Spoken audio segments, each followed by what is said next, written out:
Bentrovati, buongiorno telespettatrici, telespettatori di Antenna 3. Entriamo in diretta anche per questo martedì 14 settembre per aggiornarvi su tutti i fronti della politica, dell'attualità, della cronaca. Lo facciamo con un quarto d'ora d'anticipo rispetto alla nostra tabella di marcia, perché trasmetteremo in diretta fra qualche minuto il punto stampa di Zaia da Palazzo Balbi. I temi saranno tantissimi, questo ve lo posso già preannunciare. Del resto in queste ore si sta parlando tanto della terza dose di vaccino dal 20 di settembre, questo per i soggetti più fragili. Poi si passerà agli anziani ospiti delle case di riposo. C'è tutto il tema della scuola. Ieri il via tutto sommato tranquillo per i quasi 600.000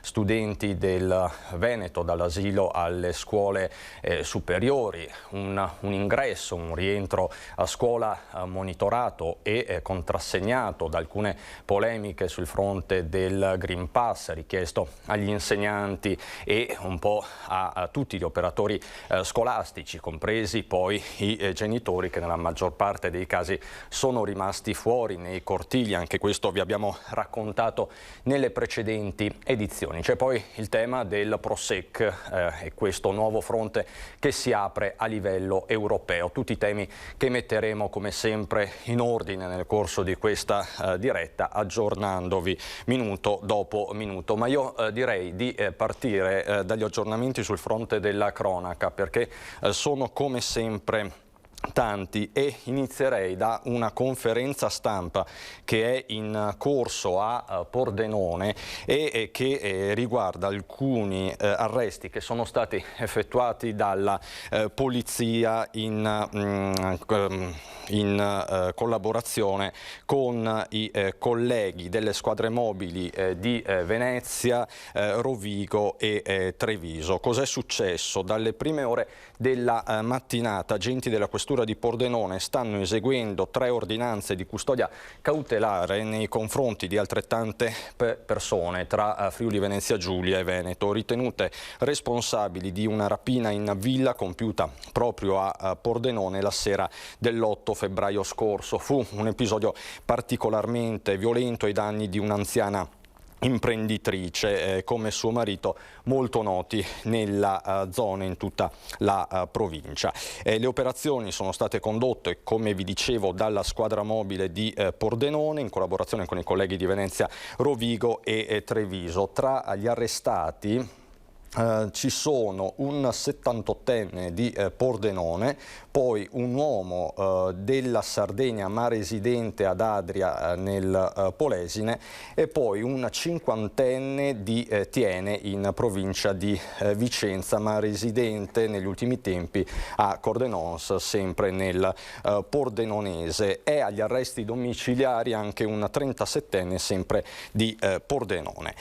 Questo quindi sul fronte della cronaca e degli aggiornamenti. Forse riesco a farvi sentire anche Marco Odorisio, praticamente in presa diretta, che è il questore di Pordenone. Come vi dicevo, la conferenza stampa è in corso, ma siamo in grado di darvi questo contributo. Ecco, possiamo magari sentirlo, chiedo alla regia se possiamo trasmetterlo. Eccolo, queste le parole del questore di Pordenone.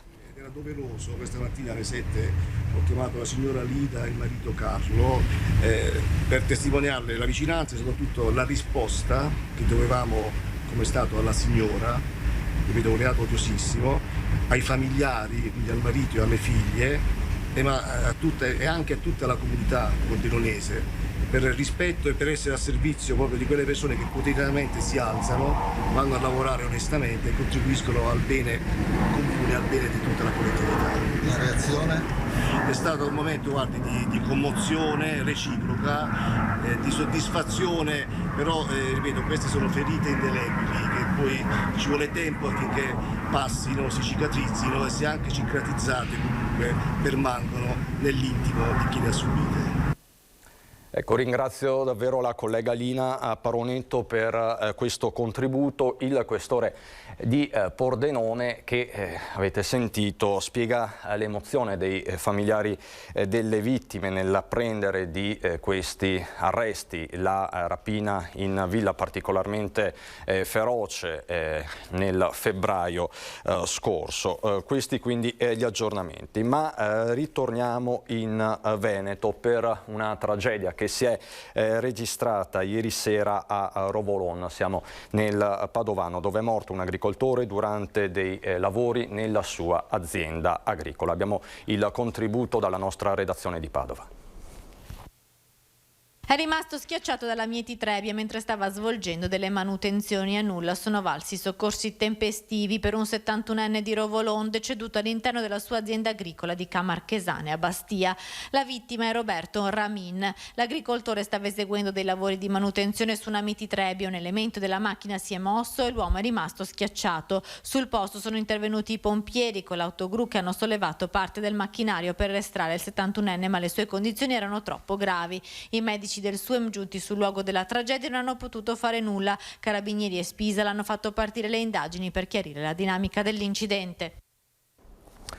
Così a Rovolon, e invece è stata una tragedia sfiorata, fortunatamente, quella che si è registrata sempre ieri sera nel Vicentino a Cornedo, dove un giocatore di calcio quarantenne che si stava allenando al campo da calcio di Spagnano di Cornedo si è accasciato per un malore. Provvidenziale è stato l'intervento dei compagni di squadra che non hanno perso un attimo e lo hanno soccorso subito con massaggio cardiaco e defibrillatore. L'episodio è avvenuto appunto alle 21 nel campo di calcio di Spagnano. Era in corso la partita quando l'uomo si è improvvisamente sentito male. È stato dato immediatamente l'allarme anche al 118, ma nell'attesa dell'ambulanza i compagni sono intervenuti. Senza di loro non ce l'avrebbe probabilmente fatta. E ritorniamo, prima di collegarci con Filippo Fois e con Palazzo Balbi, al dramma del ragazzo, del 39enne morto in Val Zoldana. Ieri è stato ritrovato il corpo senza vita di Federico Lugato, l'escursionista originario di Mestre, che era scomparso il 26 agosto. Il dolore della moglie Elena Pancera è stato affidato ai social.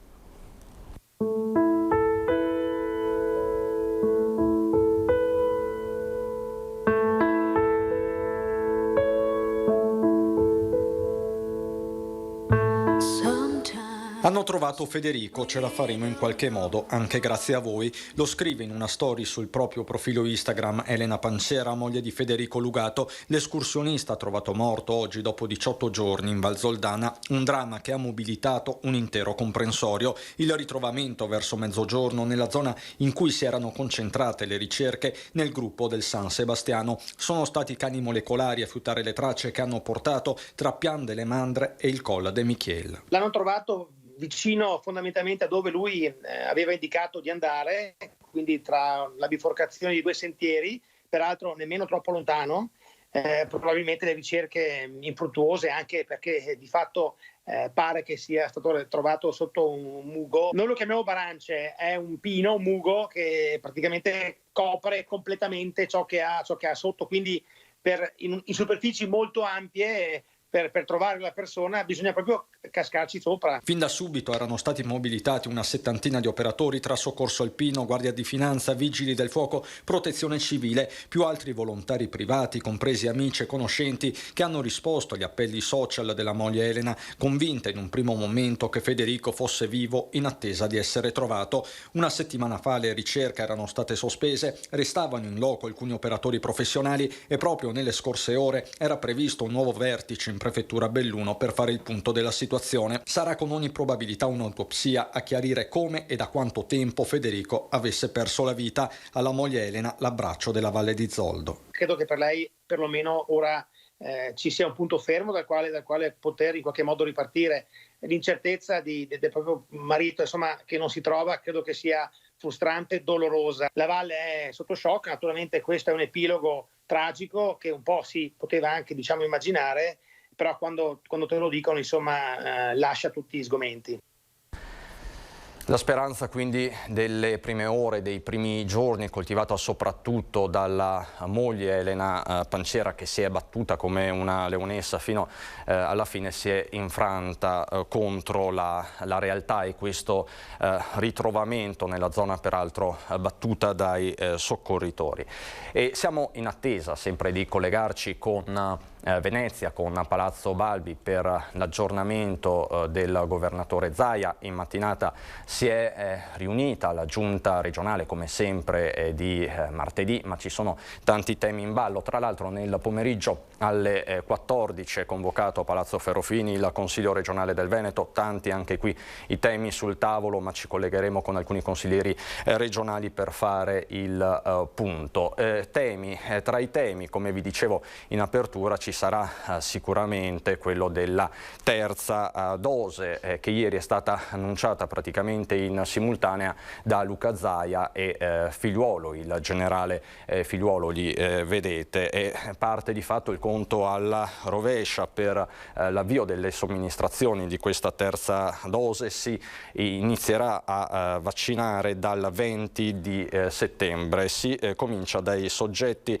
immunocompromessi. Questa è la decisione presa anche nel corso di una riunione alla quale hanno partecipato nella giornata di ieri il Ministro della Salute Speranza e appunto il commissario per l'emergenza Covid Francesco Paolo Figliuolo. Decisione che era stata comunicata comunque nella mattinata di ieri a Conegliano, poi a Codogné dal governatore Zaia. In questa prima fase, quindi, tra i soggetti immunocompromessi ci saranno pazienti trapiantati, oncologici e con patologie autoimmuni. Subito dopo ha indicato Figliuolo, nei giorni scorsi e appunto lo ha confermato ieri, si procederà con gli altri soggetti fragili, gli ospiti innanzitutto delle RSA e gli ultra ottantenni. Intanto sono oltre 40 milioni gli italiani vaccinati contro il coronavirus con entrambe le dosi, in base ai dati pubblicati sul sito del governo, pari al 74,07% della popolazione con più di 12 anni.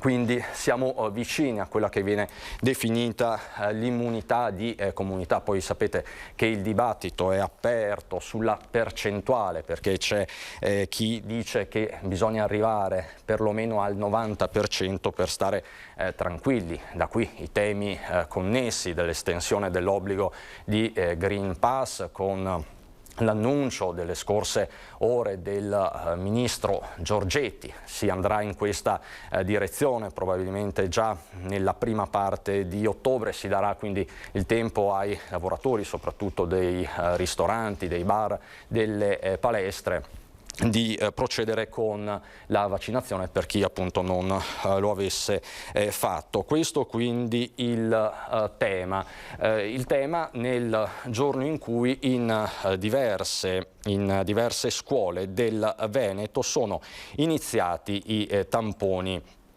salivari che erano stati annunciati dal governatore Zaia nei giorni scorsi. Vi mostro a tal proposito, datemi solo un attimo, anche qui un contributo che arriva dal Cerletti di Conegliano. Il Cerletti di Conegliano, l'istituto dove oggi è iniziato lo screening con tamponi salivari. Possiamo vedere le immagini, qui c'è la preside dell'istituto Morgan, eccola, che riceve sostanzialmente dagli operatori dell'ULSS 2 marca trevigiana i tamponi salivari, circa 140, che sono stati somministrati ai ragazzi. Siamo sul posto, stasera vi racconteremo anche questo. Sono diverse le scuole sentinella che sono state individuate sul territorio dalla regione, e qui si procederà a tamburo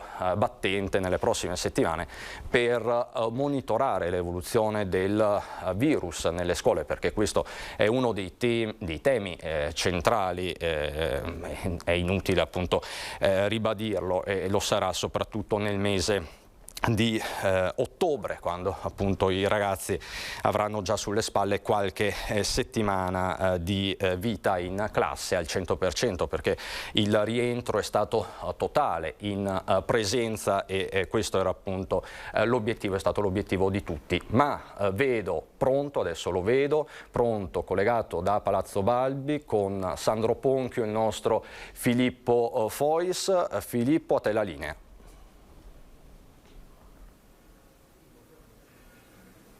Linea dal Salone del Piano Nobile di Palazzo Balbi. Siamo a Venezia, naturalmente sul Canal Grande, nella sede della Giunta regionale del Veneto e naturalmente anche della Presidenza della Regione. È una stanza che sicuramente è familiare ai nostri telespettatori, perché è quella in cui abitualmente si tengono gli incontri del Presidente Zaia con la stampa.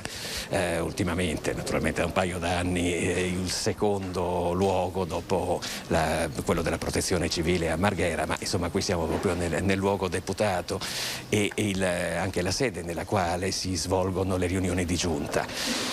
Siamo in attesa appunto del Presidente che abbiamo visto passare. Tra l'altro vi anticipo anche che abbiamo visto sia l'assessore alla sanità Manuela Lanzarin che l'assessore al turismo Federico Caner. A dire il vero abbiamo visto passare anche una squadra di calcio. Sapete che qualche settimana fa erano state premiate le 3 squadre di calcio a 5 del Veneto che sono per la prima volta nella storia di questa disciplina, si trovano tutte contemporaneamente in Serie A, però naturalmente poi i temi sono probabilmente quelli con cui il Presidente inaugurerà questo incontro, sono altri. Voi sapete che innanzitutto c'è il tema del terzo vaccino, in cui il Veneto inizierà il terzo vaccino entro la settimana. Buongiorno Presidente, è appena arrivato anche il Presidente. Saluto. Presidente, siamo in diretta. Buongiorno. L'aspettiamo allora tra poco. Sì, oggi abbiamo anche un sacco di belle notizie, terza dose, e quindi siamo pronti. Fra l'altro mi sa che ci sarà anche una novità la prossima settimana sulla terza dose, e abbiamo anche ovviamente tutto quello che è la pianificazione poi rispetto alle categorie vaccinali. La vaccinazione sta andando avanti bene, e poi l'autonomia. Ringrazio sempre per come avete seguito e state seguendo l'autonomia. Grazie. Avete una novità anche sull'autonomia? Beh, oggi no, non posso anticiparvele, però stiamo andando avanti in quello che è la redazione di un documento che poi diventerà, io spero, il famoso contratto, no? Perché la Costituzione dice che si dovrà firmare un'intesa tra il governo e la regione, la singola regione, quindi stiamo lavorando su questo fronte. Rimarremo a seguire. Arrivederci. Dunque, avete visto il Presidente Zaia è arrivato adesso, ha raggiunto l'assessore alla sanità Manuela Lanzarin, che si trova nella sala della segreteria del Presidente, per cui tra poco cominceremo, e in effetti, come ci ha confermato anche Zaia, il tema principale è quello della terza dose di vaccino. Si tratta di un progetto che inizierà prestissimo, già probabilmente dalla prossima settimana. È stato già stilato l'ordine delle categorie che dovranno essere vaccinate per prime. Naturalmente ci sono le categorie fragili, quelle sono in prima linea. Si tratta dei malati oncologici, si tratta dei trapiantati, si tratta degli immunocompromessi. Quindi questi saranno i primi a ricevere il vaccino, un vaccino che potrà essere effettuato, è la cosiddetta vaccinazione eterologa, vale a dire non importa, o meglio dipende, ma insomma può essere praticato un vaccino anche diverso rispetto a quello che era stato praticato per le prime 2 dosi. Quindi, come sapete, spesso molte persone sono state vaccinate con AstraZeneca. Ultimamente quasi tutti i vaccini che si stanno praticando in Veneto sono con Pfizer, per cui si potrà vaccinare anche con Pfizer la terza dose. Poi come si procederà? Si procederà come abbiamo imparato, è accaduto anche per la prima campagna vaccinale anti-Covid. Prima ci saranno, oltre ai soggetti deboli, le classi d'età, quelle che appunto per motivi proprio anagrafici potrebbero essere più esposte al contagio da coronavirus. C'è poi un altro tema che riguarda il Covid, che invece è connesso con l'inizio dell'anno scolastico.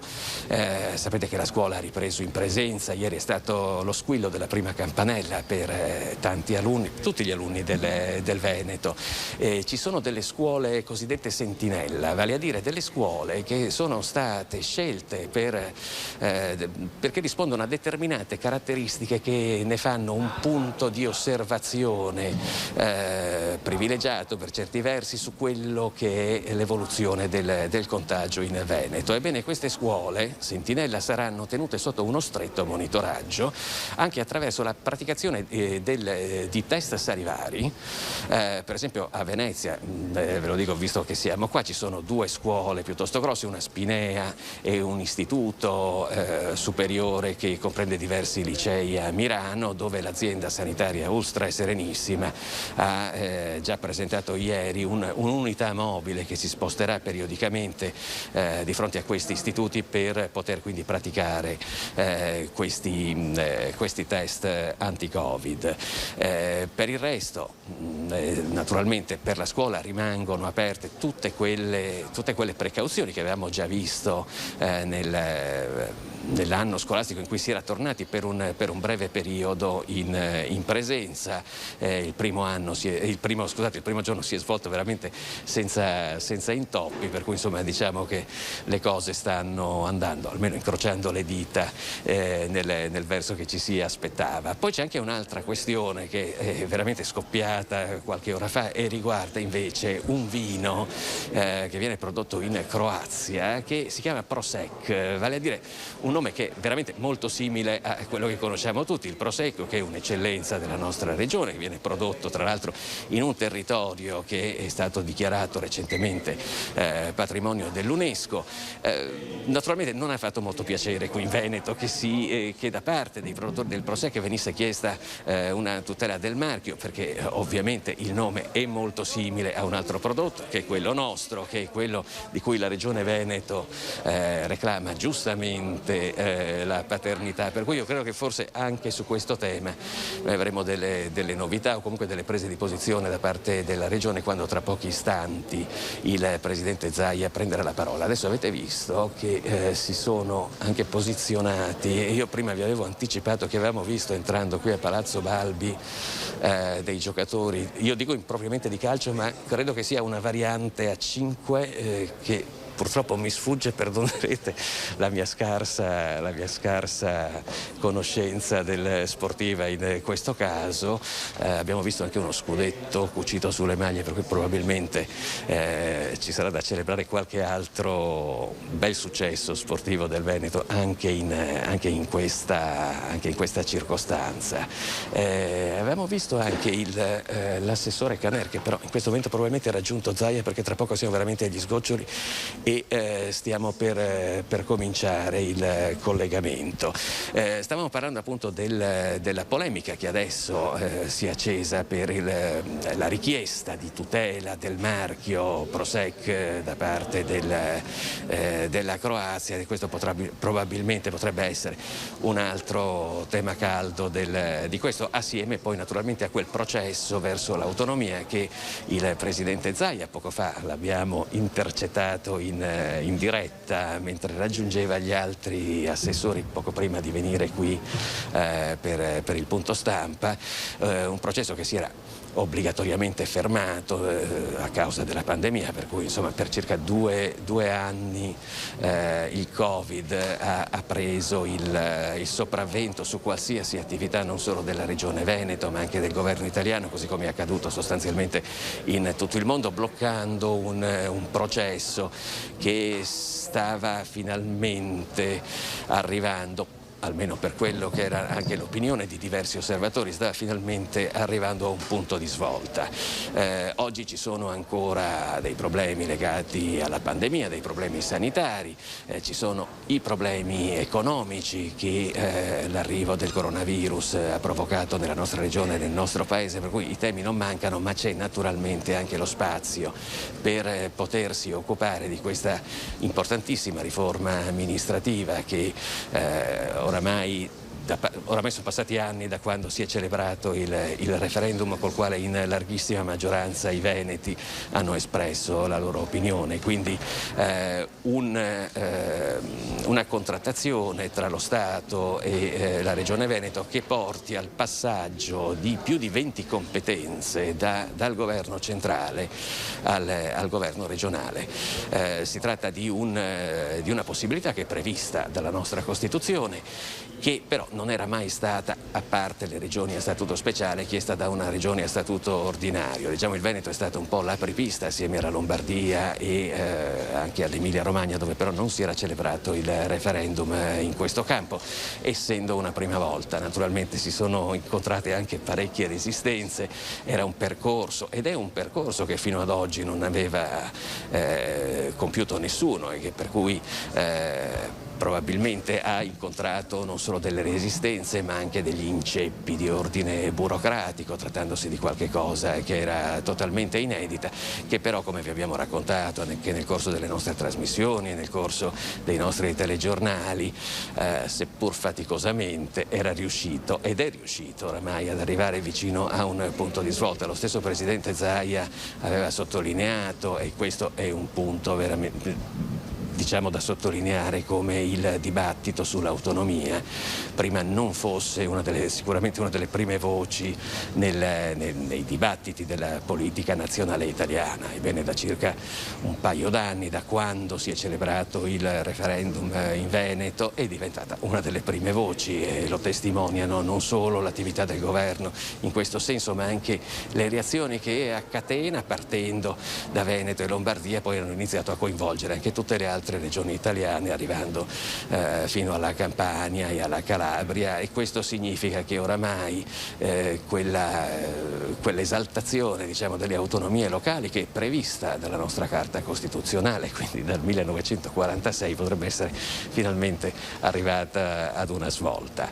Ci saranno delle novità che però scopriremo nei prossimi giorni. Oggi probabilmente si parlerà molto di Covid, di terza dose. Intanto forse alle mie spalle avete visto arrivare anche l'assessore alla sanità Manuela Lanzarin. Si parlerà soprattutto di Covid, lo ribadiamo ancora, di terza dose e anche di una fotografia probabilmente di quello che è l'evoluzione della pandemia nella nostra regione. Proprio l'Istituto Zooprofilattico ha comunicato ieri che tutti i positivi nella regione Veneto sono con la variante Delta, per cui non si può più parlare sostanzialmente di una variante, oramai quello è il coronavirus, cioè il virus si è evoluto in una determinata direzione che in questo momento ha preso il sopravvento. Sappiamo che è una variante tra l'altro molto più aggressiva, abbiamo avuto modo di scoprire in questi mesi rispetto al primo virus che era arrivato nella nostra regione oramai nel febbraio del 2020, però insomma con una popolazione e una campagna vaccinale che oramai sta raggiungendo delle percentuali molto alte, per fortuna le conseguenze sono meno gravi. Nel frattempo è arrivato anche il Presidente Zaia, per cui io gli cedo la linea e vi lascio seguire la conferenza stampa. Buongiorno a tutti. Adesso Lanzarin. Sì, grazie. Oggi abbiamo anche degli ospiti che salutiamo. ASD Futsal Treviso, il signor Doimo, qua, se vieni qua. Ciao. Buongiorno. Prego. Metto qua? Ma anche uno per parte, via. Dove vuole lei? Perfetto. Dopo parliamo anche con loro, intanto sta qua a fianco con noi altri, perché è una bella iniziativa e quando ne ho sentito parlare ho detto bisogna farli portare alle cose. Allora, andiamo per gradi. Prima cosa fondamentale, anche oggi c'è il bollettino. Poi ho 2 o 3 informazioni da darvi, poi presenterei ovviamente la squadra della Futsal, quindi con Doimo, e dopo le domande. Il bollettino, intanto ieri abbiamo fatto nelle ultime 24 ore 25.606 vaccini. Ma non c'ho i vaccini nel cartello, dopo ce li ho. E questa è la prima roba che vi dico. Invece i cartelli, come giustamente dice Alda Vanzan, eccoli qua, sono tamponi molecolari, abbiamo fatti 6.505.000, tamponi rapidi 6.887.000. In totale sono 13.392.000 tamponi. Nelle ultime 24 ore abbiamo un esito di 427 contagiati. Questi 427 contagiati li abbiamo intercettati, pensate, con quasi 47.000 tamponi, 46.934 tamponi. Incidenza fra l'altro che si sta abbassando, 0,91%. Questa potrebbe essere la prima notizia, l'incidenza si sta abbassando, cioè il numero dei positivi sul totale dei tamponi comincia a avere una flessione. Positivi ad oggi infatti sono, vedete anche qui il numero che si sta abbassando, 12.589, eravamo sempre sopra 13.000. Il numero dei positivi dall'inizio del contagio, dal 21 febbraio, 462.682. Quanti sono i ricoverati? Qua non è proprio che si stiano tantissimo abbassando. 320 in totale, si considerate che a dicembre avevamo 10 volte tanto, ne avevamo 3.400 di ricoverati. E se volessimo vederla fino in fondo, lo ricordiamo sempre ai cittadini, con il numero di contagiati di oggi dovremmo avere almeno in ospedale dai 1.500 ai 2.000 ricoverati, invece ne abbiamo solo 320 perché la vaccinazione è una grande discriminante. Di questi 320, 261 sono in area non critica, 56 in terapia intensiva. Vedete che la terapia intensiva si sta abbassando, di poco ma si sta abbassando. Ovviamente nella terapia intensiva questi 56, tra l'altro questo è un signore di Treviso di 79 anni che è morto, non vaccinato, questi in terapia intensiva sono l'80% dei 56 non sono vaccinati. Nell'area non critica quasi un 70% sono non vaccinati. Totale di terapie intensive non Covid sono 342. Totale dei decessi 11.728 più 7. I dimessi sono 23.094. È inutile che vi dica sempre il solito discorso, ma comunque va sempre la pena ripetita Juvent, no? Giusto Filippo? No, mi scusi, a proposito. Ti sei distratto? Bene, bene. La percentuale dei non vaccinati. Sul 70%, 66-70% in area non critica e 80% in terapia intensiva. Questi sono il totale dei positivi da noi intercettati con i 13 milioni di tamponi. Questi sono coloro, di questi 23.000, che hanno avuto necessità di andare in ospedale. Quindi quando si parla di cure domiciliari vuol dire che 400 e quasi 40.000 dei 4,62, anzi 439.000 dei 4,62 li abbiamo curati a casa. Voglio ricordare, se qualcuno avesse dubbi, che fra l'altro il Veneto con le terapie domiciliari, grazie ai medici di base, alle USCA, al fai da te anche di tanti, al fatto che molti erano asintomatici eccetera, è comunque una realtà virtuosa, perché noi facciamo anche l'ossigenoterapia a casa. Se potessimo fare i monoclonali, figuratevi se non provvederemo anche a quelle inoculazioni. Quindi questa è la situazione. Voglio ricordarvi che a proposito dei monoclonali, voi avete visto i dati di queste ultime settimane che il Veneto è la regione che in assoluto ne utilizza di più di monoclonali. Tra l'altro vi ricordo che la prima volta che parlai di monoclonali fu qualche giorno dopo la notizia che uscì su Bloomberg, che Bloomberg diede la notizia della venuta cura di Trump, del presidente Trump, con i monoclonali. Tant'è vero che dopo 24 ore scarse ebbi già la prima videoconferenza con l'azienda che produceva quel monoclonale. Oggi non c'è più solo quell'azienda.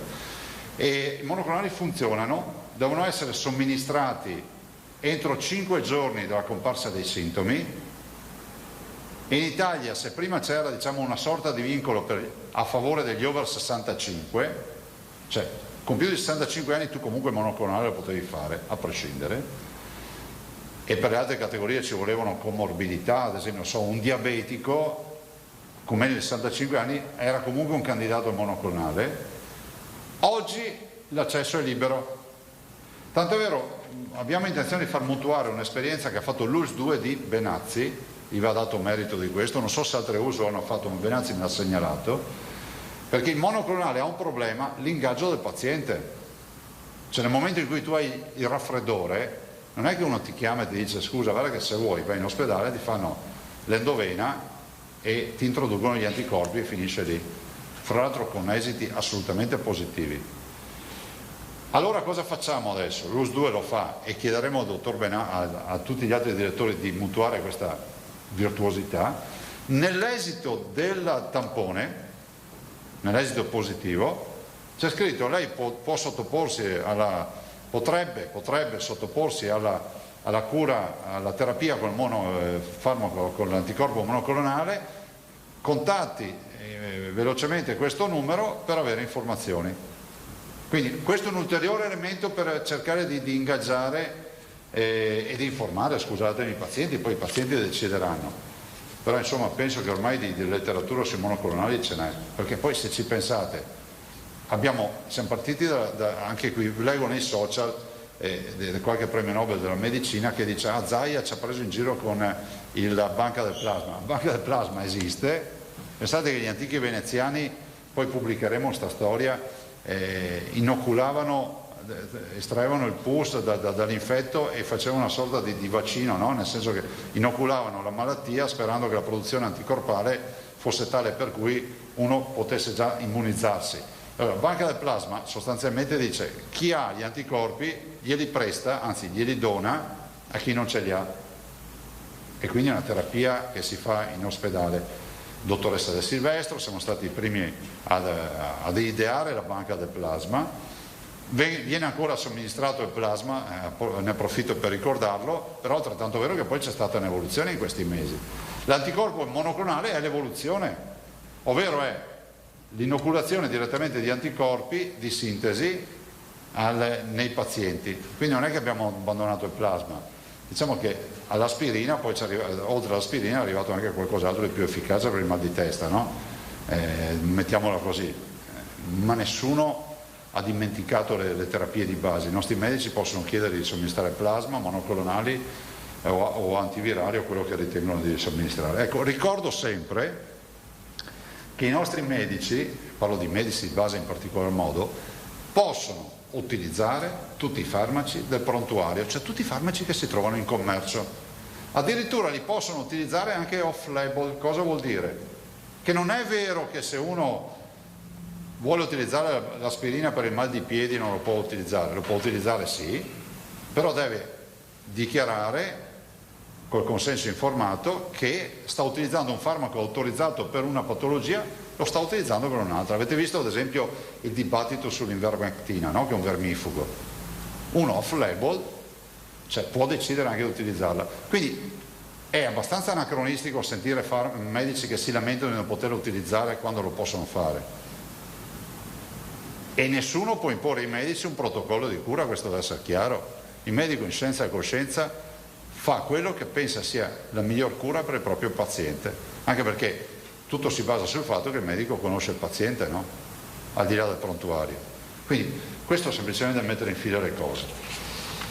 Vi informo che la prima simbolica inoculazione, e dopo l'assessore Lanzarin vi dirà un po' di numeri, che è giusto visto che si è occupata lei che vi dia 2 o 3 numeri, della terza dose, la faremo prima in Italia con noi già, come si può dire, siamo già sul pezzo, però in maniera così ufficiale la faremo con il generale Figliuolo al lab di Villorba lunedì 20 al mattino, e quindi avremo lì dei fragili e ovviamente parallelamente anche se non cambiano i programmi siamo organizzati così con il generale Figliuolo, il mattino hub di Villorba, ve lo dico in anteprima, non lo sa neanche bene il dottor Benazzi, non sa nessuno, adesso gli verrà l'orticaria, però insomma nel senso vorremmo iniziare anche, oltre che a quello che si può fare nei corsidoi degli ospedali, vorremmo anche iniziare anche in un hub, no? e ci sarà il generale, col quale sapete che ho un ottimo rapporto, e direi che è ancora un'occasione per parlare di vaccinazioni. Le vaccinazioni restano volontarie, non so se devo tradurlo in altre lingue. Noi non abbiamo mai predicato la obbligatorietà delle vaccinazioni, al punto tale che anche il famoso documento che ha 5 punti dei governatori c'è un punto nel quale dice: difendiamo la volontarietà di accesso alle vaccinazioni. Non è che mi sto giustificando, sto solo spiegando che abbiamo l'obbligo di garantire la vaccinazione a chi la vuole avere e l'obbligo di tutelare chi non vuole vaccinarsi, ma ci fermiamo qui, poi ognuno fa quello che vuole. Però è innegabile che la vaccinazione stia funzionando, dopodiché la volontarietà ti porta a decidere se vuoi partecipare a questa campagna vaccinale oppure no. Quindi sono un po' come le azioni di Veneto Banca, ve lo ricordate, no? Se te le compri perché hai deciso te di comprarle, non perché te l'abbiamo detto noi. Io passerei la parola all'assessore Lanzarin, dopo presentiamo la SD Futsal Treviso e dopo domande. Allora, per quanto riguarda terza dose, voi sapete che c'è stato il pronunciamento di AIFA che ha quindi definito chi sono i soggetti oggi che possono accedere alla terza dose. In primis tutti i soggetti immunodepressi, specifica soprattutto i trapiantati e poi altre categorie, ma siamo in attesa di avere anche l'elenco delle categorie complete che possono fare la dose aggiuntiva, quindi parla di dose aggiuntiva dopo 28 giorni dalla seconda dose. La seconda gruppo di categorie invece è per gli over 80, facendo riferimento quindi ai soggetti più fragili anziani, case di riposo, quindi comprese anche le RSA per anziani, in cui l'indicazione è di fare la dose booster, qua parla di dose booster, quindi una dose che va ad aggiungersi a fare una maggiore protezione se non si è raggiunta una copertura di un certo tipo, dopo 6 mesi dalla seconda dose. Noi siamo in attesa della circolare del Ministero che andrà a ridefinire queste cose in modo che ci sia anche poi l'elenco, eventualmente quando parliamo di superfragili, di quali sono le categorie di superfragili a cui è indicata la dose aggiuntiva. Ci stiamo preparando, nel senso che noi abbiamo già dato indicazione di riaprire i centri specialistici all'interno delle aziende, penso non so al centro trapianti, al centro per la fibrosi cistica, insomma quelli che sappiamo già essere le categorie che devono quindi andare incontro alla terza dose. Oggi pomeriggio farò un incontro con i 20 gestori delle case di riposo e le USL si stanno già organizzando per iniziare la somministrazione della terza dose dalla settimana prossima, e anche apriremo contemporaneamente il portale delle prenotazioni specifico per quanto riguarda appunto i soggetti fragili. Gli ultimi numeri che ci sono stati, che abbiamo estrapolato rispetto al nostro banca dati, ci dicono che noi avremo per fine settembre circa 100.000 persone, over 80 o sanitari, perché poi a cascata ci sono anche i sanitari con la dose booster, circa 100.000 che hanno superato i 6 mesi, e fine ottobre circa 120-130.000.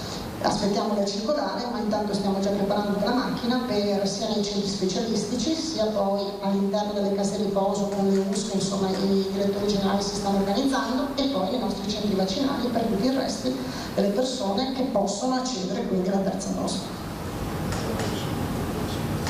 Sì, 28 per la prima categoria e 6 mesi per la seconda.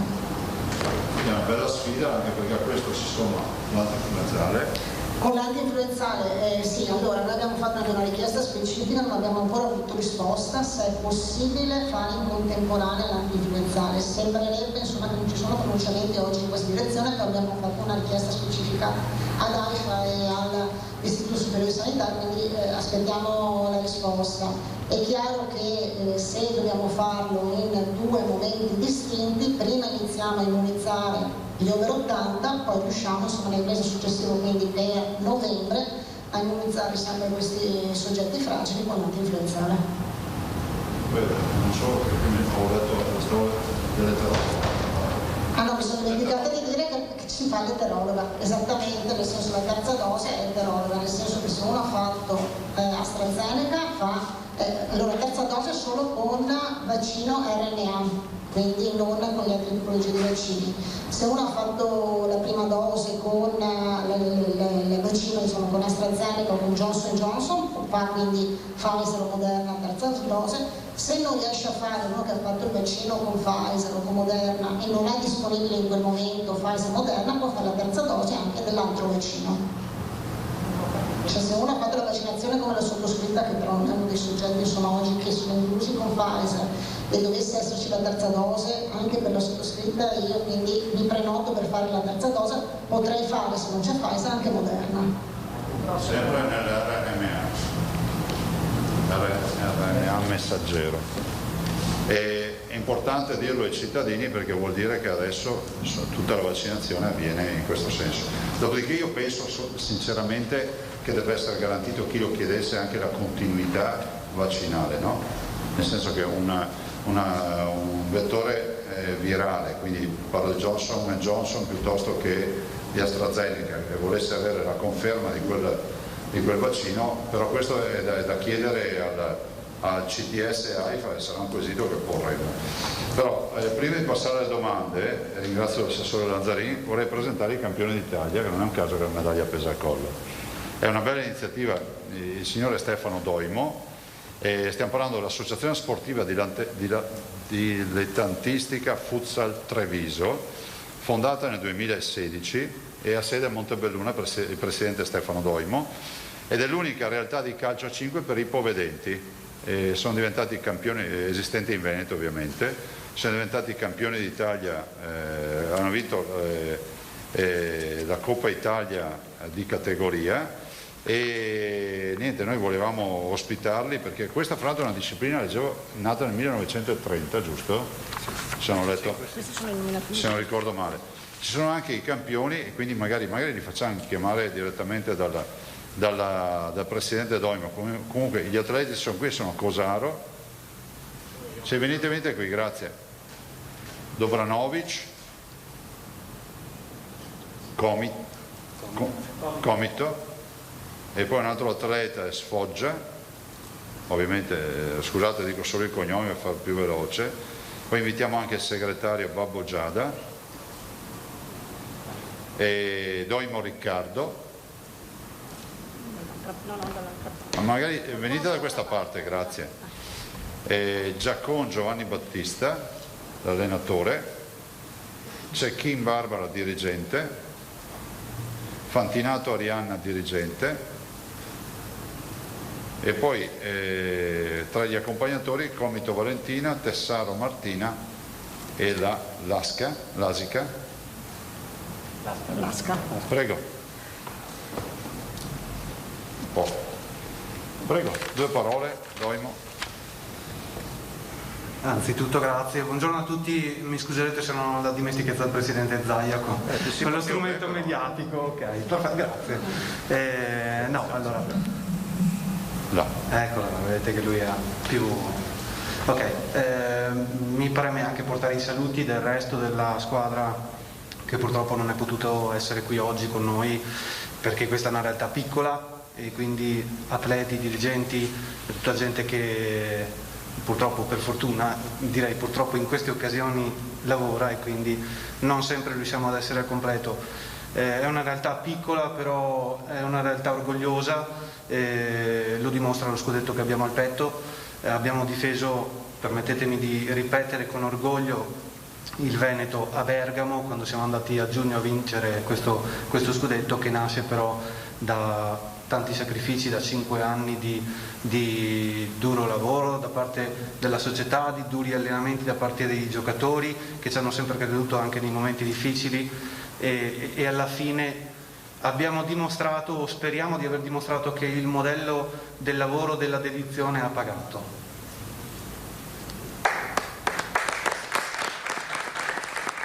Puoi dare un numero di quanti siete, con vivaio, con tutto? Allora, no, vorremmo avere un vivaio, purtroppo questo è un mondo, quello del calcio 5 ipovedenti, particolare, che soffre nei numeri. Quindi parliamo di realtà che se arrivano ai 13 atleti come la nostra hanno già delle rose abbastanza lunghe. Naturalmente per una disciplina difficile e esigente in termini di energie fisiche come calcio a 5 sono rose molto corte, quindi questo va a maggiore, è una nota di merito ulteriore verso gli atleti. In Italia sono 6 realtà al momento e appunto il movimento sta cercando anche di superare un po' una fase di carenza di numeri, di carenza purtroppo bisogna dirlo anche di risorse economiche e soprattutto di promozione per cercare di far conoscere questa categoria, questo calcio a 5 e di far capire a chi magari vive lo sport da fuori o comunque è appassionato che è uno sport di livello, è bello da vedere, sono atleti come tutti gli altri che hanno le stesse aspirazioni, la stessa voglia di competere e di vincere, anche perché ovviamente non può essere dello sportivo la voglia di essere agonista, però è anche un'opportunità per tutti quei ragazzi insomma, che soffrono purtroppo di disabilità visiva per mettersi in gioco.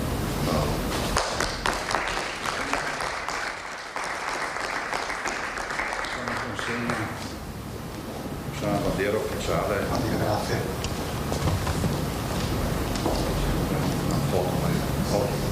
Ci siamo di qua? Vedete tutti di qua? C'è ancora la foto.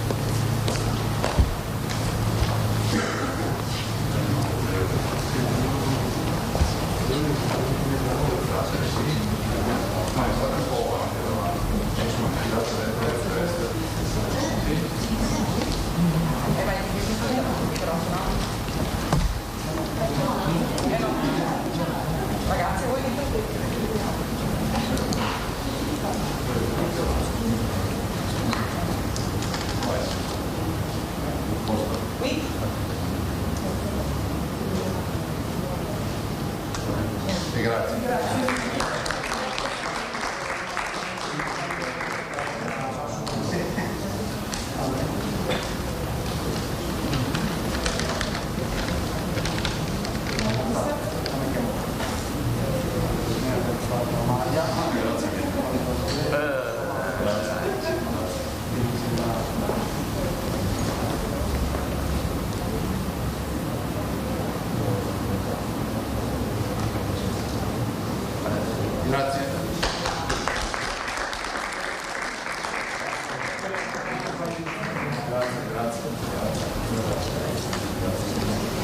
Grazie mille, fra l'altro voglio ricordare che i veneti nelle Paralimpiadi su 69 medaglie ne hanno portate a casa 26, questo è il caso di dire che per noi è un momento di orgoglio, anche perché persone diversamente abili dimostrano quanta determinazione ci sia anche nello sport e questo insomma è una delle caratteristiche di Veneti, sempre detto.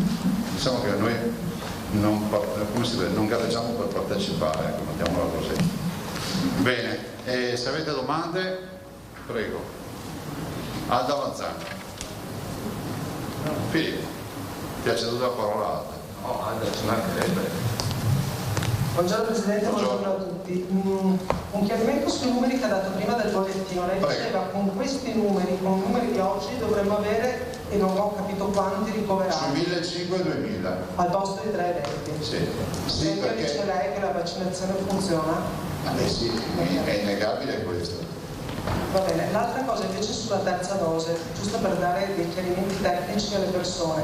Gli immunodepressi saranno chiamati per fare la terza dose? Facciamo, l'assessore ha seguito proprio la riunione. Allora, chiameremo soprattutto quelli che oggi sono già indicati, che sono i trapiantati, li abbiamo chiamati anche per la prima vaccinazione, fibrosi cistica, alcuni centri specialistici di questo tipo. Sugli altri stiamo attendendo se sono tutte le categorie che ci ricordiamo, insomma, erano già inseriti, quindi non so, faccio l'esempio, i diabetici sono inseriti, non sono inseriti, altre patologie sono inseriti, non inseriti, quindi aspettiamo chiaramente che ci sia la circolare del governo, del Ministro della Salute, e poi per quelli apriremo le prenotazioni, perché sarà una realtà molto più grande, insomma, ecco, però per i centri specialistici, trapianti che sono proprio specificati, su quelli verranno chiamati direttamente. Ma com'è possibile fare la terza dose dopo 28 giorni? Se magari l'hanno fatta a marzo? No, ma è chiaro che questi l'hanno già fatta, perché i trapiantati, se vi ricordate, l'hanno fatta tra le prime categorie, quindi però se ci dovessero essere delle persone che sono state vaccinate recentemente, possono farle se rispondono a questa categoria anche dopo 28 giorni, così queste sono le indicazioni. Non prima del 28 giorni. Sempre su questo tema di terza dose, le altre categorie, cioè gli anziani over 80, case di riposo eccetera, devono attendere una vostra comunicazione o possono già cominciare a portare aperta il locale? Attendono la nostra comunicazione, diremo quando apriamo le agende per questi. Quelli delle case di riposo invece l'organizzazione sarà direttamente nelle case di riposo, la stiamo organizzando uso per uso. Per ora va bene così, grazie. Considerate che ieri parlando con il professor Farù ricordava che è probabile che sui sanitari si inizi da quelli maggiormente esposti e quindi dalle terapie intensive piuttosto che le infettive. Fondamentalmente stiamo replicando il modello di gennaio 2021, ovviamente con altra disponibilità di vaccini. Quanti vaccini ci sono? 1 milione di dosi non ce l'abbiamo in pancia in questo momento, e voglio anche ricordare, ormai siamo come si può dire, al last minute, ma se qualcuno avesse deciso di vaccinarsi, non è la categoria dei fragili piuttosto che dei grandi anziani o di categoria che abbiamo detto, è meglio che lo faccia subito, perché poi viene rimbalzato alla fine di tutte queste categorie, cioè diventa come il gioco dell'oca, torni indietro, nel senso che questi avranno la priorità, cioè se c'è un posto libero prima va dato un fragile e dopo, no? Dal momento in cui partiamo. Oggi ci sono posti, però io non so dirvi se a ottobre, novembre sarà così, perché sono 160.000 di fragili, ma di anziani over 65 sono 1,6 milioni forse, una roba del genere, sì, over 65. Mentre invece per l'avvio, questa sarà simbolica, quella di chi prenderete? Saranno ad esempio gli oncologici, i fragili in generale, ma simbolica fino a un certo punto, perché è da hub vaccinale, ma nelle corsie, nei reparti si fanno, se si possono fare già adesso. Grazie. Da hub, diciamo, no? Perché molti oncologici hanno una vita normalissima, magari sono guariti e tutto e possono tranquillamente prenotarsi all'hub. Altro? Filippo? Sì, dunque mi sembra che la questione vaccinale, la questione Green Pass continua ad essere una questione un po' divisiva all'interno della Lega. Ieri il ministro Giorgetti, sorprendendo forse un po' alcuni, si è dichiarato sostanzialmente favorevole all'estensione del Green Pass ai luoghi di lavoro. Allora le chiederei una sua valutazione su quale a suo avviso dovrebbe essere il corretto impiego del Green Pass. E poi una domanda che vorrebbe andare un po' al nocciolo della questione. La narrazione a cui assistiamo è quella di una Lega nella quale c'è Salvini da una parte e c'è l'asse Giorgetti-Zaia dall'altra, che ha una visione diversa su tanti aspetti, a cominciare dalla pandemia, e che in prospettiva potrebbe anche porsi in alternativa alla linea di Salvini. Che cosa c'è di vero in questo? Ma che è una montagna di fantasie, ma registratevi bene quello che vi sto dicendo, a iniziare dal fatto che esista una chat. Ho letto che esiste una chat. Guardate, sfido chiunque di portare la chat. Mai vista una chat in vita mia. Ce n'è una dei governatori, di tutti i governatori, che fra l'altro l'unica roba che c'è scritto è quando c'è la riunione online e basta. Quindi una chat non esiste. E ripeto, se qualcuno ha scritto che esiste la chat, ce lo faccia vedere. Ma me l'ha detto Federica stamattina, tu lo sapevi che avevamo una chat? No, non lo sapevo. Gli faccio perché? Perché non l'ho scritto. E quindi ho l'impressione che il dibattito stia un po' degenerando, no? Allora, partirei dai punti fermi. Però posso dire una roba, anche questa storia dell'asse Zaia-Giorgetti. Giorgetti è testimone, io penso che ho letto da qualche parte che Zaia quando va a Roma, vedo giovedì a Roma, sono andato 2 volte da quando è iniziata la pandemia, e una volta sono andato tornando, l'altra volta sono andato da Giorgetti e da Salvini, finite tutte le mie missioni a Roma. finite, e tutte le volte perché devo andare dal capo dello Stato. Da Giuseppe peraltro ci sono andato perché c'è la CC, se vogliamo proprio dire come stanno le robe, la partita della CC ci sta a cuore, la stiamo seguendo con una regione, è un momento, anche ieri era un momento di riunione, insomma tutte le cose che sapete. Non ho interlocuzioni quotidiane, ma veramente zero. Cioè, di certo sempre di più Salvini che Giorgetti, e se volete una dimensione penso che Giorgetti possa, se mi capita di sentirlo una volta al mese è tanto, sfido di essere smentito. Ho altro di cui occuparmi che stava a passatempo, al telefono, alle chat, qua c'è un casino tutti i giorni, è chiaro questo. Quanto alla posizione della Lega, al di là che ognuno poi esprima la propria considerazione, Salvini, cioè non io, ha voluto convocare una riunione con i governatori, solo con i governatori. Abbiamo fatto un documento di 5 punti che è chiaro: no all'obbligatorietà dei vaccini, Green Pass ma esteso solo in maniera limitata ad alcune categorie, fatto ad esempio, fra l'altro non ricordo mai c'è scritto stadi, quella roba lì, si parla dei monoclonali, si parla della campagna vaccinale, punto. Tutto il resto è divagazione sul tema. Allora, siamo in campagna elettorale, capisco che il 3 si va a votare, capisco che è troppo ghiotto il dibattito che è iniziato, probabilmente anche maldestramente ci siamo entrati in questo dibattito, no? Poi è anche vero che magari qualcuno, cioè, come si può dire, ha preso in mano, cioè prende in mano il testimone e dice qua hanno detto che bisogna correre, io corro, ma non ha capito che non sono le Olimpiadi queste, tranquilli, sereni. No, io non ho altro da aggiungere, leggo delle robe allucinanti, ma quella della chat veramente vuol dire essere a livelli di essere presi in mano. Poi se qualcuno ha visto la chat, se riguarda me, la pubblichi, ma autorizzo a pubblicare la chat con tutti i miei messaggi, perché non esiste. Ripeto, c'è una dei governatori meglio ufficiale, c'è quella delle riunioni, basta, non so. Tra l'altro questa storia della chat anche un po' le palle, che sono chat dappertutto ormai, quindi io non ho tempo di guardare, a volte passano giorni, se vi basta.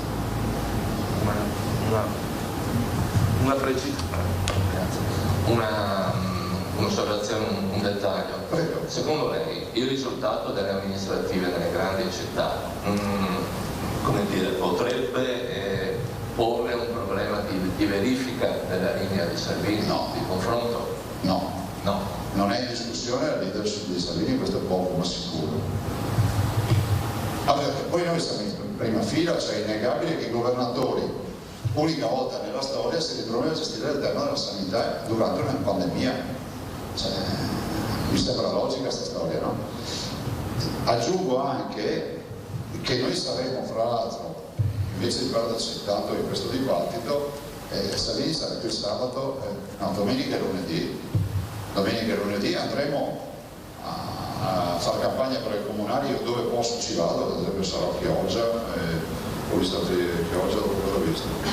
Cittadella, Montebelluna, insomma, dei 5-6 appuntamenti da fare, cioè, faccio quelli che riesco a fare, tanto è vero che lunedì mattina c'è il generale Figliolo e il pomeriggio c'è Chioggia, tanto per dire, no?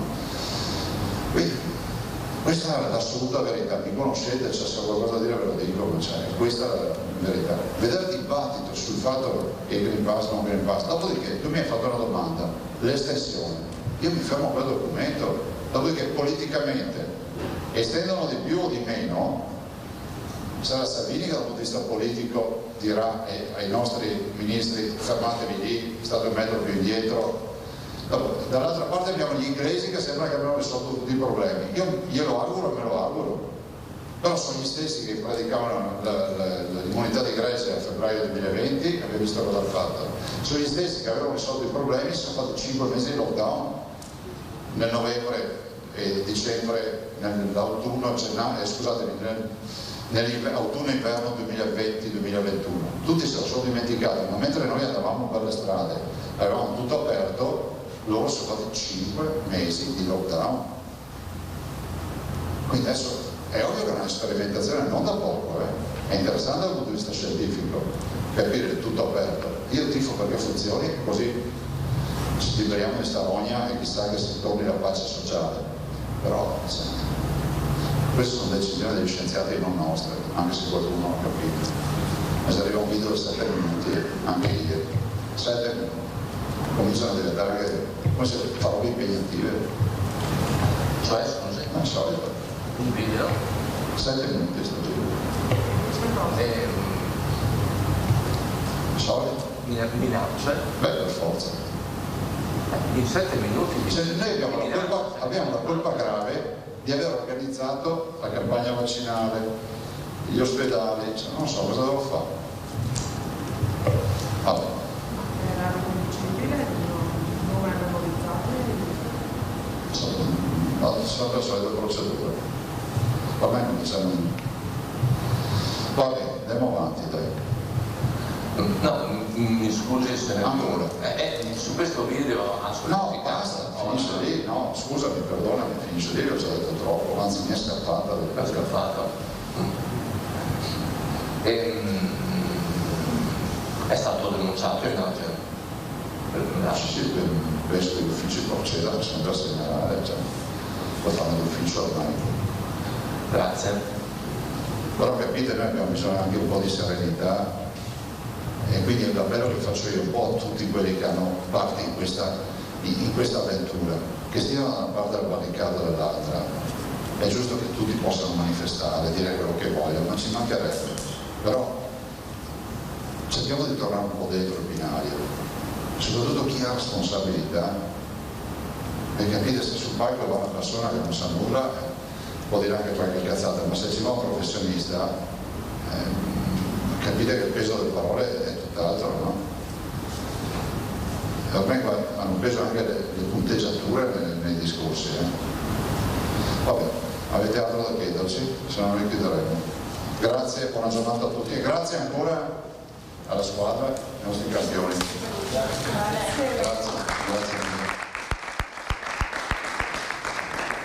Grazie ragazzi. Ecco quindi l'applauso doveroso. Ecco, avete sentito il presidente Zaia, tra poco lo raggiungiamo per rivolgergli qualche domanda direttamente. Quindi, poi fate le domande anche ai ragazzi della squadra. Aspetti un po' già? Sì, adesso arrivo. Un attimo solo, arrivo subito. Dai, il Veneto sarà la prima regione in cui verrà praticata la terza dose. Io penso che siamo tutti ormai un po' attrezzati per la terza dose. Di certo nelle corsie degli ospedali si procede già. Avremo il 20 all'hub di Villorba che ha fatto questo hub innovativo, l'inoculazione ad alcuni fragili, oltre che a persone che non hanno fragilità, ovviamente della terza dose, per i fragili ovviamente. E sarà presente il generale Figliuolo e questo ci fa piacere. È anche parlato soprattutto per le persone che sono molto anziane, che insomma si facciano avanti, perché al momento non c'è più di 1 milione, se non erro, di dosi disponibili. No, sto dicendo che se qualcuno avesse deciso di vaccinarsi per la prima dose, perché poi stiamo parlando di prima dose, è fondamentale che a mio avviso lo faccia subito, perché poi quando arriveranno le priorità per la terza dose noi ripartiamo come fossimo a gennaio 2020 con gli anziani, i sanitari, i fragili, e quindi il quarantenne che arriva bello allenato, palestrato, va in coda a queste vaccinazioni, perché prima c'è la priorità di mettere in sicurezza ad esempio tutti i nostri ospiti delle case di riposo. Con le monoclonali c'è stata un'esperienza, diceva, con l'ULS 2 che poteva essere allargata anche alle altre ULS. Sì, io ho chiesto che venga allargata perché è stata intelligentemente introdotta una frase nel certificato di positività del tampone in cui si dice: caro signore, lei è positivo, sappia che può sottoporsi alla terapia di anticorpi monoclonali, la deve fare entro 5 giorni dalla comparsa dei primi sintomi, che può essere un raffreddore o anche sintomi più importanti, e contatti subito questo numero. Questo è un bel servizio, anche perché i monoclonali in Veneto si utilizzano, metà dei monoclonali, degli anticorpi monoclonali italiani vengono utilizzati in Veneto. I risultati si vedono perché non abbiamo mortalità, fra l'altro li abbiamo somministrati a persone con salute molto compromessa che si sono positivizzati con il Covid. Vi ha spiazzato la decisione sul Prošek, sul Prosecco, o in qualche modo l'aspettavate? No, una vergogna, ma una vergogna assoluta sta roba qui. Ma è una vergogna che io mi chiedo come mai non siano andati lì a far casino, ma non casino, sto parlando burocratico, giuridico, Cioè, io penso che il ministro deve prendere, mettersi la tenda e piazzarsi in Europa, perché se rinunciamo al nome della denominazione più grande al mondo, è come se dicessimo ai francesi da domani champagne lo possono usare. Allora, possiamo dire, da noi in Veneto c'è la famosa Champagna, no? I contadini avevano tutti la Champagna. Ecco, allora andiamo a fare la richiesta di avere il nome Champagne anche noi, dai, ma è una vergogna. È una vergogna. Fra l'altro stiamo parlando della più grande denominazione al mondo, stiamo parlando di un prodotto che è fortemente identitario, al punto tale che l'Europa ci ha dato la tutela del nome 2009 fatta da sottoscritto dal ministro. Ed è una vergogna tale per cui oltre a questo l'UNESCO Parigi in Azerbaijan a luglio 2019 ci dice: il vostro sito UNESCO si chiamerà Le Colline del Prosecco di Conegliano e Valdobbiadene. Quindi adesso avremo le colline del Prosecco. A questo punto invito a chiamarle, trovarsi un sito da qualche parte, faranno la collina del Prosecco e così è finita. Ma io mi domando, allora, noi siamo disposti a finanziare una causa da fargli venire mal di testa tutti i giorni a sti qua. Però io dico che non si può accettare supinamente roba del genere. E il governo, se c'è, batte un colpo su questo. Perché è come rinunciare a un grande brand, che so, la Ferrari, piuttosto che a un brand della moda. Cioè, per noi è un brand, non c'è posto al mondo dove non sia conosciuto il Prosecco. Dobbiamo far casino col Prosecco, dai. Da questo punto di vista la Regione prenderà una posizione ufficiale anche, magari di spinta verso il governo perché prenda... Siamo contrarissimi, il ministro deve prendere e far battaglia. Noi ci siamo a fianco al governo, siamo a fianco ai produttori. Se serve mettere in piedi una causa, noi ci siamo. Ovvio che abbiamo le armi spuntate perché non siamo l'interlocutore diretto, qui direttamente il Ministero, il Governo, e qui ci vuole anche un'attività di diplomazia di altissimo livello. Non possiamo accettare un principio del genere. Ripeto, abbiamo già la riserva del nome, cioè siamo gli unici che possono usare quel nome in Europa, 2009 riconosciuto grazie al mio decreto, abbiamo il sito UNESCO che si chiama Collina del Prosecco e sti qua vengono a dirci che adesso va bene il Prosecco, ma è una vergogna. Una precisazione per le persone a casa, quindi adesso che si parte con la terza dose si devono aspettare una chiamata, una lettera oppure si deve attendere? Dipende dalle categorie, allora sicuramente la chiamata per i fragili, i super fragili, dopodiché apriremo le agende vaccinali e che so, l'over 70, l'over 80 si prenoterà come ha fatto per la prima dose e quindi farà una nuova prenotazione per fare la terza dose. Ci sarà una sezione apposita quindi nel sito? Sì, ci sarà la sezione terza dose e la terza dose sarà fatta a prescindere dalla prima e dalla seconda, sarà fatta tutta con vaccini Pfizer o Moderna. Sui sanitari invece quando è che partono loro? Sempre a ruota, adesso cercheremo di capire in base al decreto che verrà fatto quali saranno le priorità. Sull'autonomia lei ha detto che adesso si riapre la partita, un po' visto che l'emergenza Covid chiaramente rimane, però diciamo permette anche di guardare altrove. Assolutamente sì, nel senso che dopo 20 mesi di vita da asceti per l'autonomia, adesso ripartiamo in maniera importante e io spero che si riesca a chiudere subito un accordo sul contratto, la famosa firma dell'intesa che è un contratto, in maniera tale che si possa ripartire questo percorso. Buon lavoro ragazzi. Grazie. Ecco, avete sentito il Presidente Zaia, ci spostiamo anche dall'assessore alla sanità Manuela Lanzarin. Assessore, venga pure qui, siamo in diretta. Oddio, scusate, ci mettiamo, io mi sposto da qui. Siamo pronti, diciamo, col Presidente a partire con la terza dose. Il Veneto sarà la prima regione in questo senso.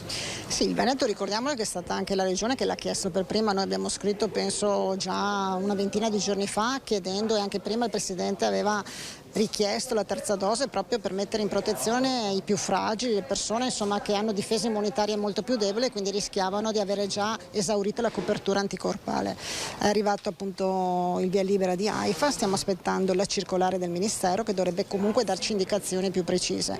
Oggi si sa che la terza dose può essere fatta agli immunodepressi, citano soprattutto i trapiantati, fibrosi cistica, cioè grandi patologie, e può essere fatta dopo 28 giorni dalla vaccinazione, quindi subito, proprio per mettere in protezione appunto queste categorie molto fragili, e si parla di dose aggiuntiva. L'altra categoria invece è quella degli over 80 sanitari, tutte le case di riposo, quindi tutte le persone, noi abbiamo 30.000 ospiti all'interno delle case di riposo, Si parla di dose booster, quindi che fa da protezione ulteriore, così almeno questi sono i termini che loro citano, però poi li capiremo nella circolare con maggiore dettaglio, e possono farlo dopo 6 mesi dalla vaccinazione completa. Noi ci stiamo organizzando, abbiamo detto alle USLA di riaprire i centri di riferimento regionali, quindi all'interno degli ospedali, penso per i trapiantati, per fibrosi cistica, insomma per i centri di questo tipo. Siamo in attesa di capire quali categorie fanno parte dei superfragili, cioè faccio un esempio, la persona con diabete è inserita, non è inserita, cito un esempio insomma per citare gli altri, quindi aspettiamo anche l'elenco con la circolare del Ministero, poi apriremo chiaramente le prenotazioni con una sezione riservata a questi.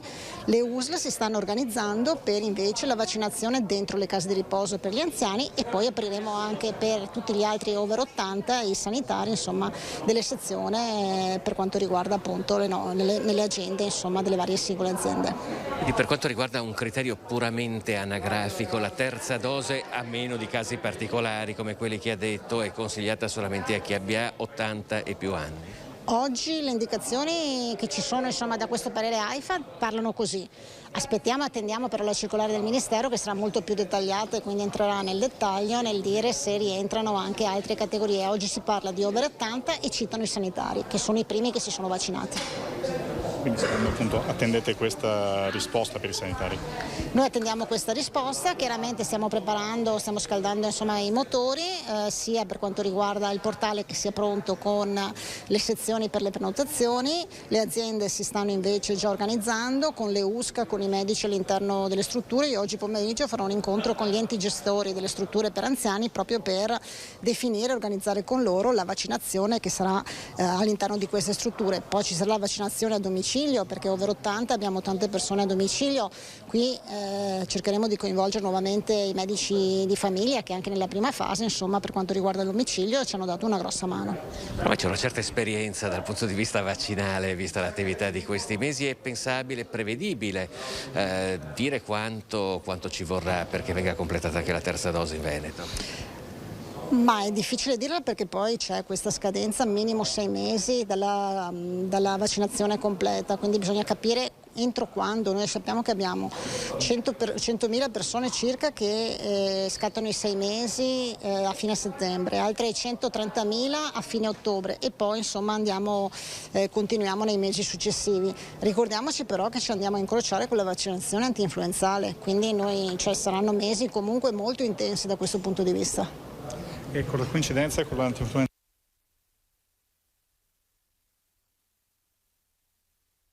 C'è un problema di connessione, di segnale, vediamo se riusciamo a ripristinarlo in qualche secondo, ma insomma avete sentito, le novità sono davvero tantissime, a cominciare dall'arrivo del commissario Figliuolo in Veneto. Ritorna, c'era stato poco tempo fa per una commemorazione, ma adesso ritorna per occuparsi di vaccinazioni, di Covid. Il 20 di settembre si parte ufficialmente a livello nazionale con questa terza dose, e il via di fatto avverrà in Veneto, avverrà a Treviso, avverrà nel lab vaccinale di Villorba, quindi anche questo per certi versi è un riconoscimento. Chiedo alla regia se per caso riusciamo a ripristinare il collegamento con Venezia.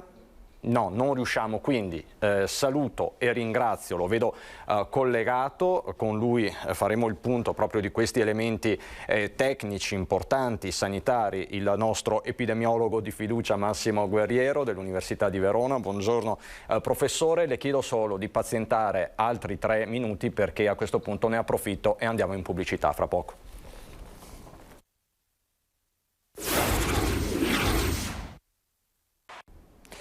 Rientriamo in diretta, rientriamo in studio, ci colleghiamo subito con il professor Guerriero, epidemiologo dell'Università di Verona, che già vi ho presentato poco fa. Professore, buongiorno, ben trovato. Buongiorno.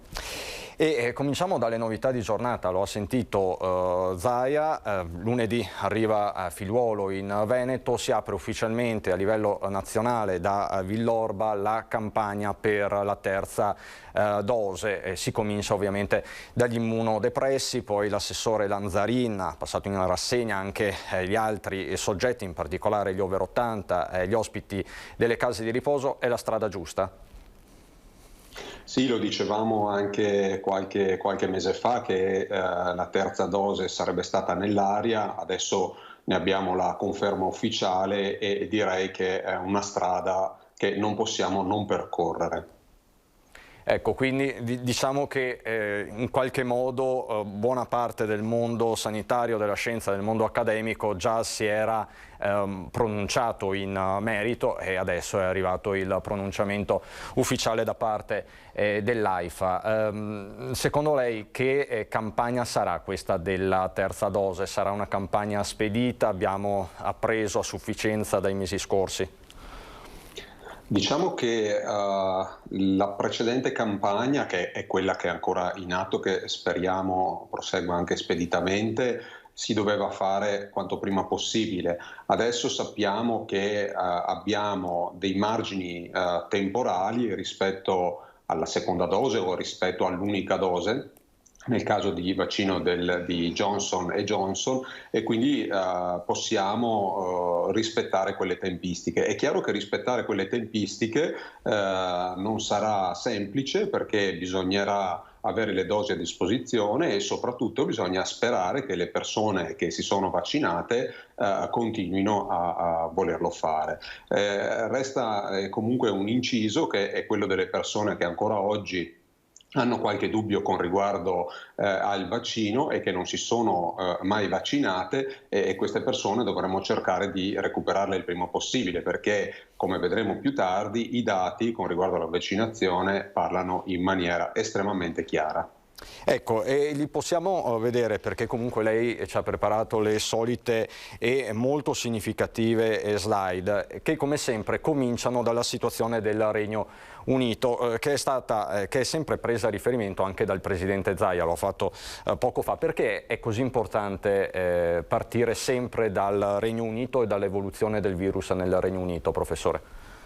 Diciamo che guardando i dati dal punto di vista storico, il Regno Unito ci ha sempre anticipati, cioè quello che è accaduto nel Regno Unito dopo qualche settimana o al più un mese o un mese e mezzo, tipicamente, magari con intensità diverse, si verificava anche in Italia. Oggi parto dal Regno Unito perché voglio proporre un ragionamento che si sente fare spesso e che è confermato dai numeri. Le frecce blu indicano la recrudescenza del virus in UK, e in alto vediamo il numero dei positivi, e in basso invece, sempre nella freccia blu, indicata i morti. Vedete che il fenomeno è molto diverso se lo riferiamo indicato alle frecce rosse, cioè l'altezza della mortalità è decisamente più bassa quando ci troviamo nella zona della freccia rossa rispetto a quella della freccia blu. Cos'è successo lì in mezzo? Ci siamo vaccinati. Cosa vogliamo dire con questo? Vogliamo dire che l'effetto del vaccino ormai è stato approvato anche dai numeri, quindi tutti i dubbi che giustamente avevamo in partenza di campagna vaccinale oggi sono fugati. Quindi il vaccino agisce in maniera significativa anche dal punto di vista statistico nel ridurre certamente le ospedalizzazioni, ma certamente la mortalità, ed era il nostro obiettivo principale. Ecco, possiamo vedere la situazione italiana. Professore? La situazione italiana ricalca esattamente quello che vi sto già dicendo, cioè l'ampiezza di queste curve è decisamente diversa, se ci riferiamo in modo particolare alla mortalità, a mano che la campagna vaccinale prosegue. Vedete quel 5% di fine marzo, quel 20% di fine maggio, sta a indicare la quota di persone che hanno ricevuto e hanno completato il vaccino. Vedete che la mortalità cala in proporzione rispetto alla percentuale di persone che hanno avuto inoculato il vaccino, e cala anche quando, lo vediamo indicato dalla freccia rossa in alto, c'è anche una recrudescenza dell'infezione. Questo non vuol dire che siamo liberi di infettarci allo stato attuale, ma vuol dire che se anche dovessimo andare incontro a nuove recrudescenze di infezioni, non ci attendiamo proporzionalmente un aumentare delle ospedalizzazioni e della mortalità. Chiarissimo, questo appunto è lo stato dell'arte per quanto riguarda la vaccinazione, prima dose e seconda dose. Mi sembra che l'Italia da questo punto di vista sia a buon punto. È a buon punto, anche i grafici che ritraggono la situazione europea e anche mondiale fanno vedere che l'Italia sta viaggiando speditamente. È chiaro che adesso noi dovremmo attenderci anche un vaccino per gli under 12, perché dobbiamo passare anche attraverso quel passaggio probabilmente. Ma il messaggio importante è che il vaccino funziona, è sicuro, efficace, noi dobbiamo vaccinarci perché questo ci potrà far vedere la luce in fondo al tunnel. Adesso vediamo un lume in fondo a questo tunnel, ma se tutti andassimo a vaccinarci questa luce sarebbe molto più poderosa. Professor Guerriero, le chiedo se può rimanere con noi qualche minuto, perché si è collegato da Roma il ministro D'Incà. Il suo è il punto sanitario e anche sulla base dei suoi dati vorrei fare invece un punto politico e istituzionale con il ministro. Buongiorno, ministro Federico D'Incà, ministro ai rapporti con il Parlamento. Buongiorno a voi tutti, buongiorno, e ringrazio anche il professore che prima di me ha espresso dei dati che secondo me sono fondamentali. Il colpo d'occhio è importantissimo per vedere che cosa vuol dire insomma il vaccino o no. Grazie professore. Ecco, i dati parlano da soli, i fatti, i numeri sono ostinati, Ministro. Proprio per questo il governo sta procedendo verso una direzione ben precisa. Mi pare che sia segnato anche il tema dell'estensione del Green Pass, e poi c'è tutto il tema della terza dose con Figliuolo che lunedì prossimo sarà in Veneto. Beh, è chiaro che i dati sono chiari. Il vaccino diminuisce, diciamo, l'epidemia nel nostro paese, e come avete visto dalle curve la mortalità si abbassa in maniera incredibile rispetto a prima. Questo chiaramente sono dei dati incontrovertibili che devono far ragionare ancora quelle persone che in questo momento sono scettiche nei confronti del vaccino, e anche i cosiddetti Novax, persone che in qualche maniera non vogliono assolutamente vaccinarsi. Allora dobbiamo fare un fronte comune e andare, diciamo, a poter convergere verso queste persone, e con diciamo, tutta la capacità di cercare di informare, far conoscere, portare verso insomma, delle evidenze scientifiche come appena dimostrato, convincere queste persone e diciamo, innalzare e da poter arrivare fino al 90% della vaccinazione nel nostro paese, in maniera tale che poi rimangono fuori soltanto quel 6% di ragazzi e bambini sotto i 12 anni e poi quelli che evidentemente per motivi sempre medici non possono vaccinarsi. Questo diciamo è il nostro target. Più siamo vaccinati, più velocemente usciamo dalla pandemia. Per quanto riguarda la terza dose, avete già detto insomma, che andiamo verso la terza dose per aumentare la copertura vaccinale nei confronti dei fragili, come ha detto già insomma, CTS e anche il generale Figliuolo, che sarà in Veneto. Ben venga, ci aiuterà ancora di più insomma, diciamo dall'alto della sua autorevolezza a convincere chi in questo momento è ancora scettico. E poi c'è il tema del Green Pass, un tema divisivo all'interno della maggioranza, questo ormai si è visto, con delle posizioni insomma, da parte della Lega che mi pare vada insomma, verso in questo momento ad una visione più uniforme al resto della maggioranza. Noi come Movimento 5 Stelle siamo assolutamente a favore del Green Pass come strumento di libertà, perché non dimentichiamo Quando arriveremo al momento del freddo, e io che sono bellunese già denoto nelle serate una temperatura diversa, per poter avere una vita sociale, quindi poter utilizzare insomma i servizi dei ristoranti, i nostri bar, vivere socialmente alla sera anche degli eventi,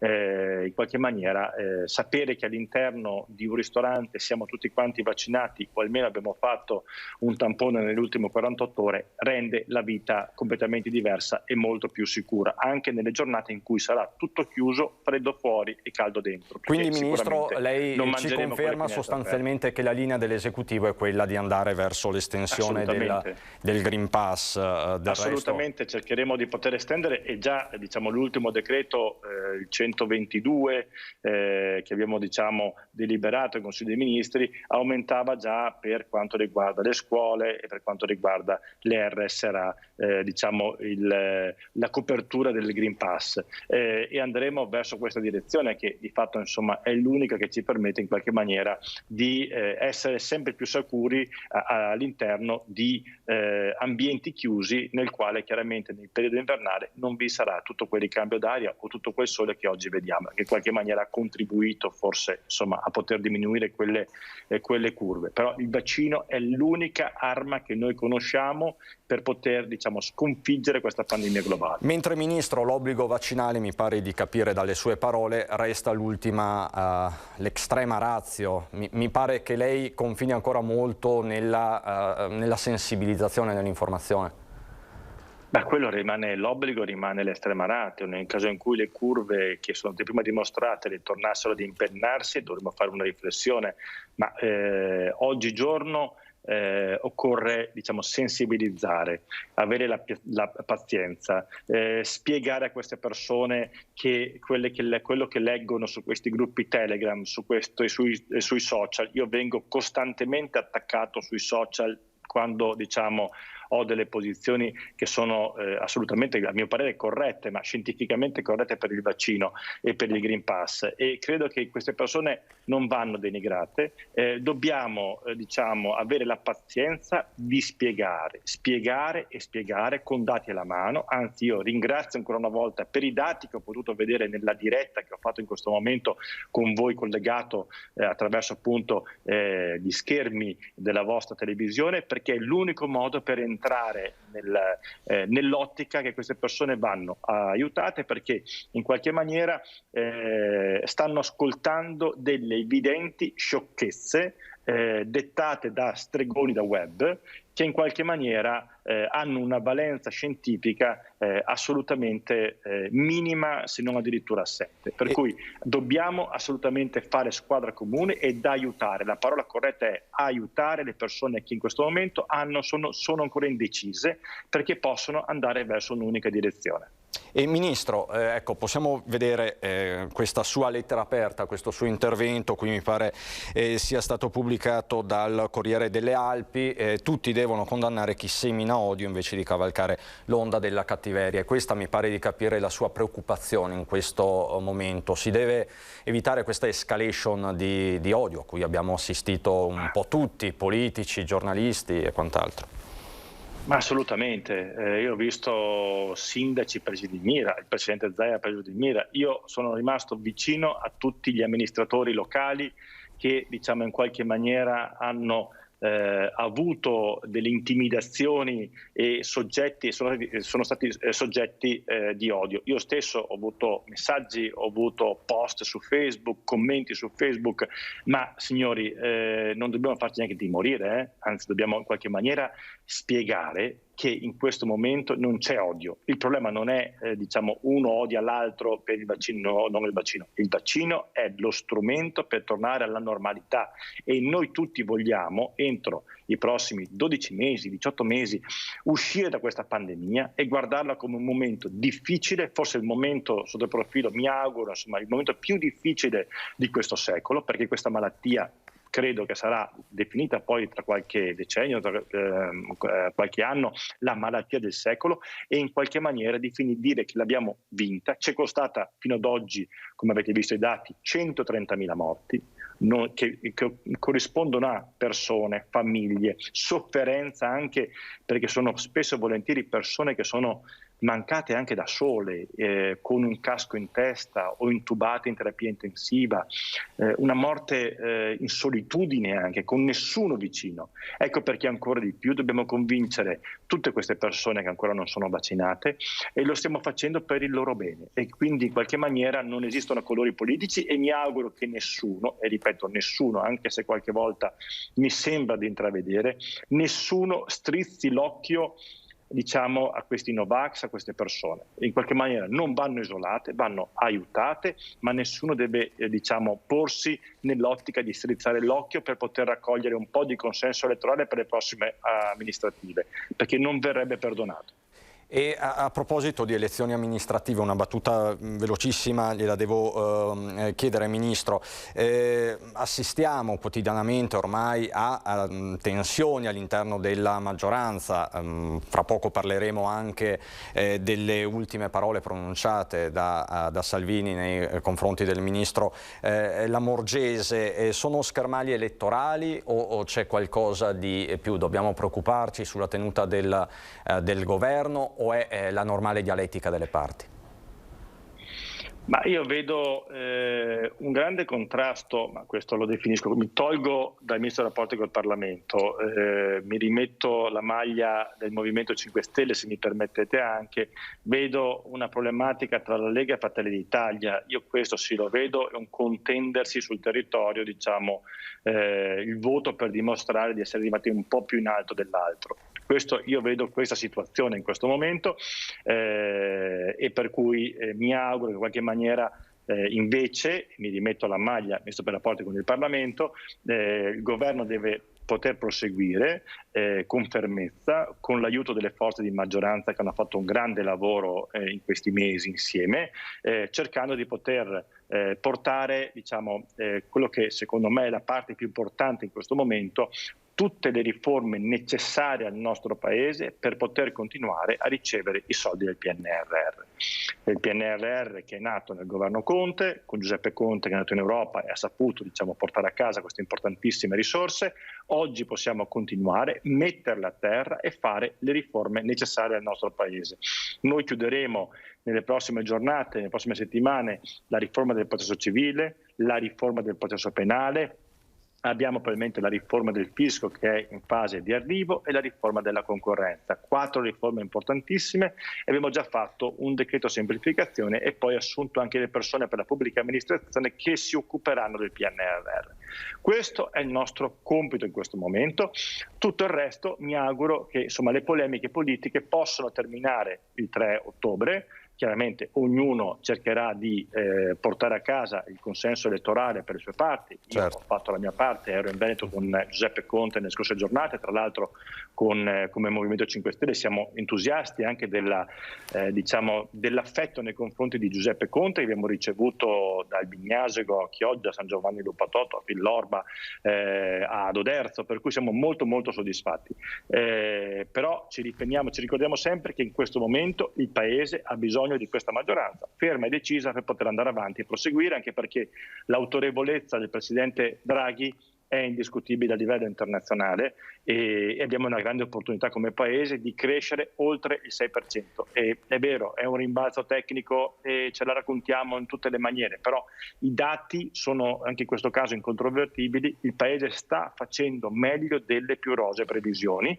Dobbiamo andare avanti, assolutamente andare avanti. E di sicuro c'è bisogno di un governo, Ministro, e le chiedo di rimanere con la maglia di Ministro, sulla questione della CC. Ieri c'è stato un incontro tra le parti sociali e il Mise, ce ne sarà un altro la prossima settimana.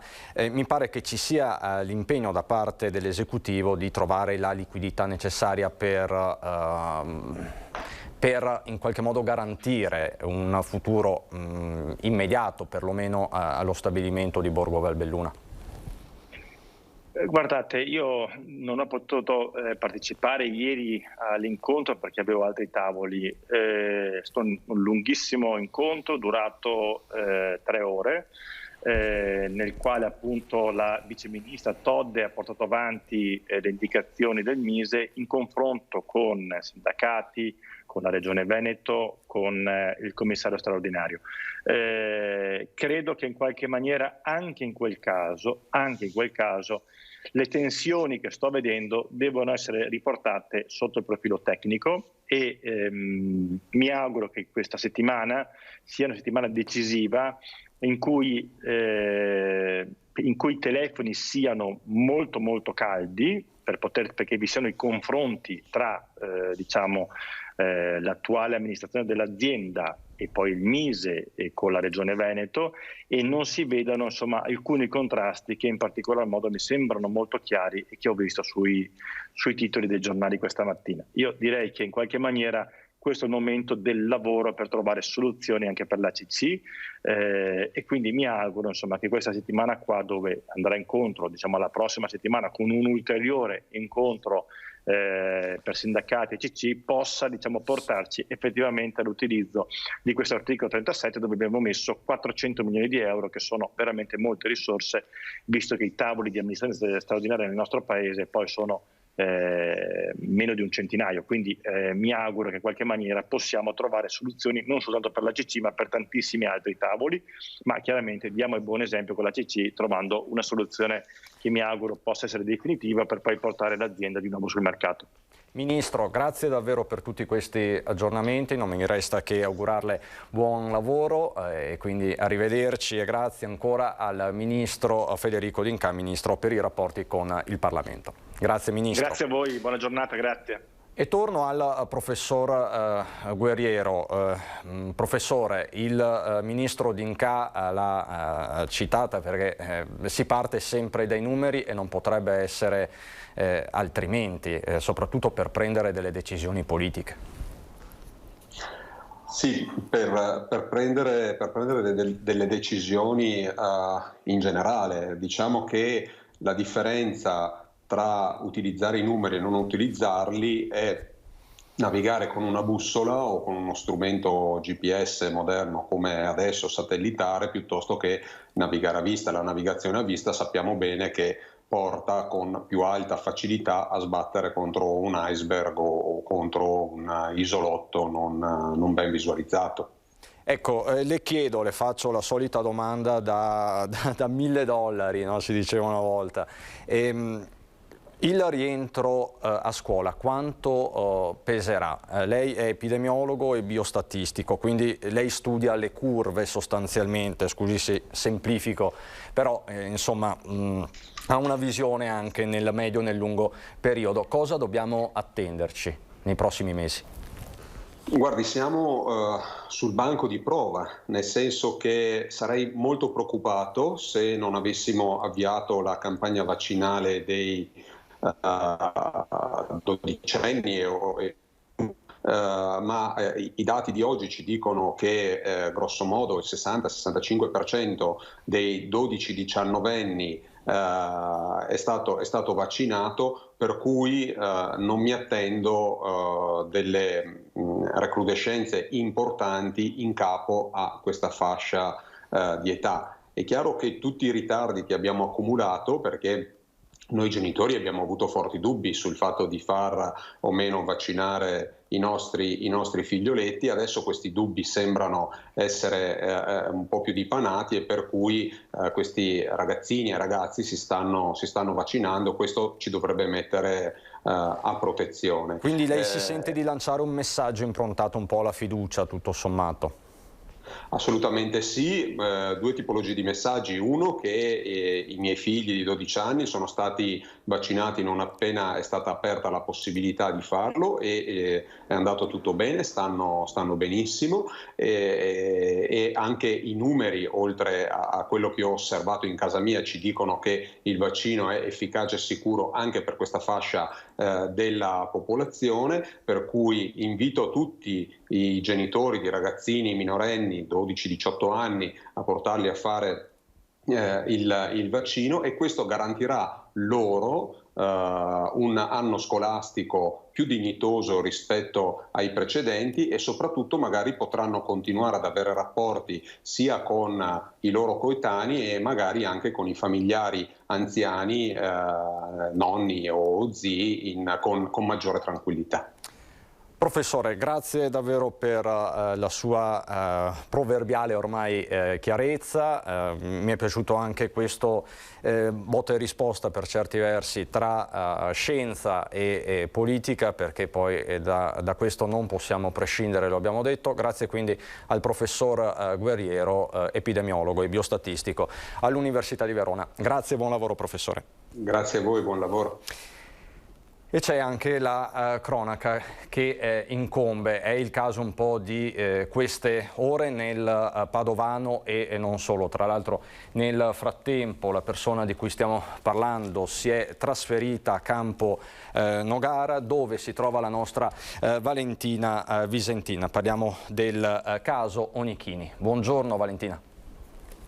Buongiorno Cristian, siamo a Campo Nogara dove ormai da quasi 4 anni vive Walter Onichini insieme alla sua famiglia. Ieri, come bene abbiamo raccontato nei nostri telegiornali, il macellaio di Legnaro nel Padovano, il commerciante di Legnaro nel Padovano, che nel 2013 sparò ad un ladro che, ferendolo, il ladro che era entrato nella sua abitazione e che stava cercando di rubare anche la sua auto. Ieri il macellaio è stato arrestato con l'accusa di tentato omicidio nei confronti del ladro. La conferma è arrivata dalla Cassazione dopo una lunga vicenda giudiziaria. Siamo qui a Campo Nogara dove abbiamo sentito anche qualche vicino di casa, un paio solo ci hanno risposto parlando di una persona molto cordiale e riservata, e di certo c'è un grande sostegno di tutto il vicinato per la famiglia di Walter, che in questo appunto sta vivendo questa separazione davvero scioccante per loro, perché ieri mattina appunto Walter Onichini è stato portato in carcere, dovrà scontare 4 anni e 10 mesi. L'accusa che era stata ribadita in appello e confermata dalla Cassazione è quella di tentato omicidio, nonostante ci fosse stata la richiesta di un'attenuazione della misura da parte dell'avvocato difensore di Walter Onichini, ma anche della pubblica accusa, che voleva derubricare l'accusa da tentato omicidio e lesioni colpose. E nonostante questo la condanna è arrivata e adesso con la conferma della Cassazione appunto si è tradotta nell'accompagnamento in carcere per Walter Onichini. La vicenda, come vi ho detto, riguarda questa storia che è iniziata nel 2013, il 22 luglio, quando Walter, svegliato in piena notte da alcuni rumori, si affaccia al balcone e vede i ladri scappare e stanno tentando di rubare la sua auto. Lui spara un paio di colpi di pistola, uno di questi ferisce il ladro, lui lo carica in auto e poi lo abbandona in un campo fino all'arrivo dei carabinieri e al ritrovamento appunto del ladro ferito. Da qui inizia la lunga vicenda giudiziaria. Il ladro, tra le altre cose, dopo aver subito il processo, è ritornato libero ed è attualmente in Albania. Era previsto per questa sera una manifestazione di sostegno all'esterno del carcere dei Palazzi a sostegno di Walter Onichini, manifestazione che è stata momentaneamente annullata e si dovrebbe tenere prossimo sabato, non si sta bene se è ancora a Padova o a Venezia. Comunque ulteriori dettagli su questa manifestazione poi lo daremo nel corso dei nostri telegiornali. Valentina, grazie davvero per tutti gli aggiornamenti. L'appuntamento è con il nostro telegiornale regionale delle 18:30. Grazie a Valentina Visentina. Ci stanno raggiungendo altri ospiti, temi politici e non solo sono tanti. Arriveranno Marzio Favero della Lega, anzi lo vedo già collegato, consigliere regionale. Fra poco anche, buongiorno consigliere, buongiorno Favero, fra poco anche Jonathan Montanariello del Partito Democratico. Qualche istante di pubblicità e ci ritroviamo qui in diretta.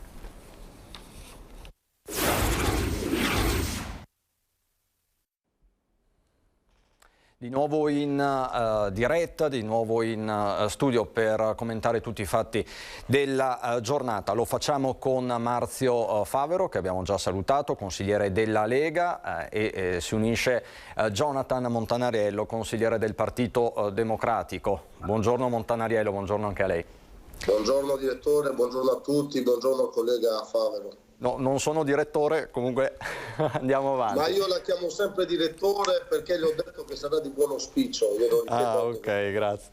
Allora, partiamo dalla fine, partiamo dall'annuncio del presidente Zaia. Lunedì a Villorba ci sarà il generale Figliuolo. Parte dal Veneto la terza dose, sostanzialmente la campagna, la nuova campagna vaccinale, chiamiamola così, che per il momento si concentra sugli immunodepressi, e poi appunto si andrà a toccare gli over 80 e gli ospiti delle case di riposo. Favero, da questo punto di vista mi pare che le voci anche in politica siano tutte concordi su questa terza dose. La politica sta prendendo atto di quello che la scienza sta suggerendo a partire dall'AIFA, è così?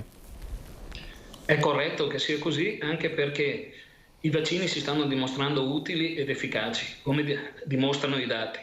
Io ho espresso, ma non ironicamente, la mia preoccupazione per i Novax, per il semplice motivo che si stanno involontariamente esponendo a diventare le vittime sacrificali del virus, e questo per la mancanza di rispetto nei confronti della cultura scientifica, la cui alternativa è la irrazionalità più pura. Non a caso vedo che nelle manifestazioni dei Novax partecipano anche ufologi o altri personaggi che hanno evidentemente inclinazioni a deviare dal pensiero razionale. La terza dose è consigliata soprattutto per la fascia più debole della popolazione. Io esprimo l'auspicio che ci sia la collaborazione ai medici di base. Perché? Perché abbiamo molti anziani che non sono più nelle condizioni di uscire di casa, e quindi che hanno bisogno anche di un supporto in questo senso. Comunque ottimo che venga il generale Figliuolo, la battaglia deve andare avanti, e sottolineo un aspetto: il Green Pass non servirebbe se tutti si fossero vaccinati. Siccome c'è qualcuno che è recalcitrante, siamo costretti a proporre forme sempre più impositive nell'uso del Green Pass. Ed è questa una cosa su cui si dovrebbe riflettere. Mi dispiace che intellettuali qualificati come Cacciari in qualche modo si siano espressi intravedendo chissà quale minaccia di regime nell'uso del Green Pass. Ma quale regime? Siamo di fronte a un governo di salvezza nazionale. L'emergenza pandemica ha messo in ginocchio i nostri ospedali nelle fasi più acute. Abbiamo dovuto affrontare problemi anche a livello economico straordinari. Abbiamo tenuto a casa da scuola i ragazzi per 1 anno e mezzo. Credo sia evidente che la vaccinazione e il Green Pass sono strumenti fondamentali per riprendere una vita che assomiglia a quella normale. Montanariello, lei è d'accordo con le parole di Favero? Sono nettamente d'accordo con il collega, anche perché credo che i numeri ci stanno in qualche modo dicendo che i vaccini stanno avendo un effetto importante, ci stanno aiutando a ripartire e a non chiudere di nuovo arroccandoci dietro i colori delle zone. E sempre più spesso i dati dicono che chi viene ospedalizzato sono soggetti non vaccinati.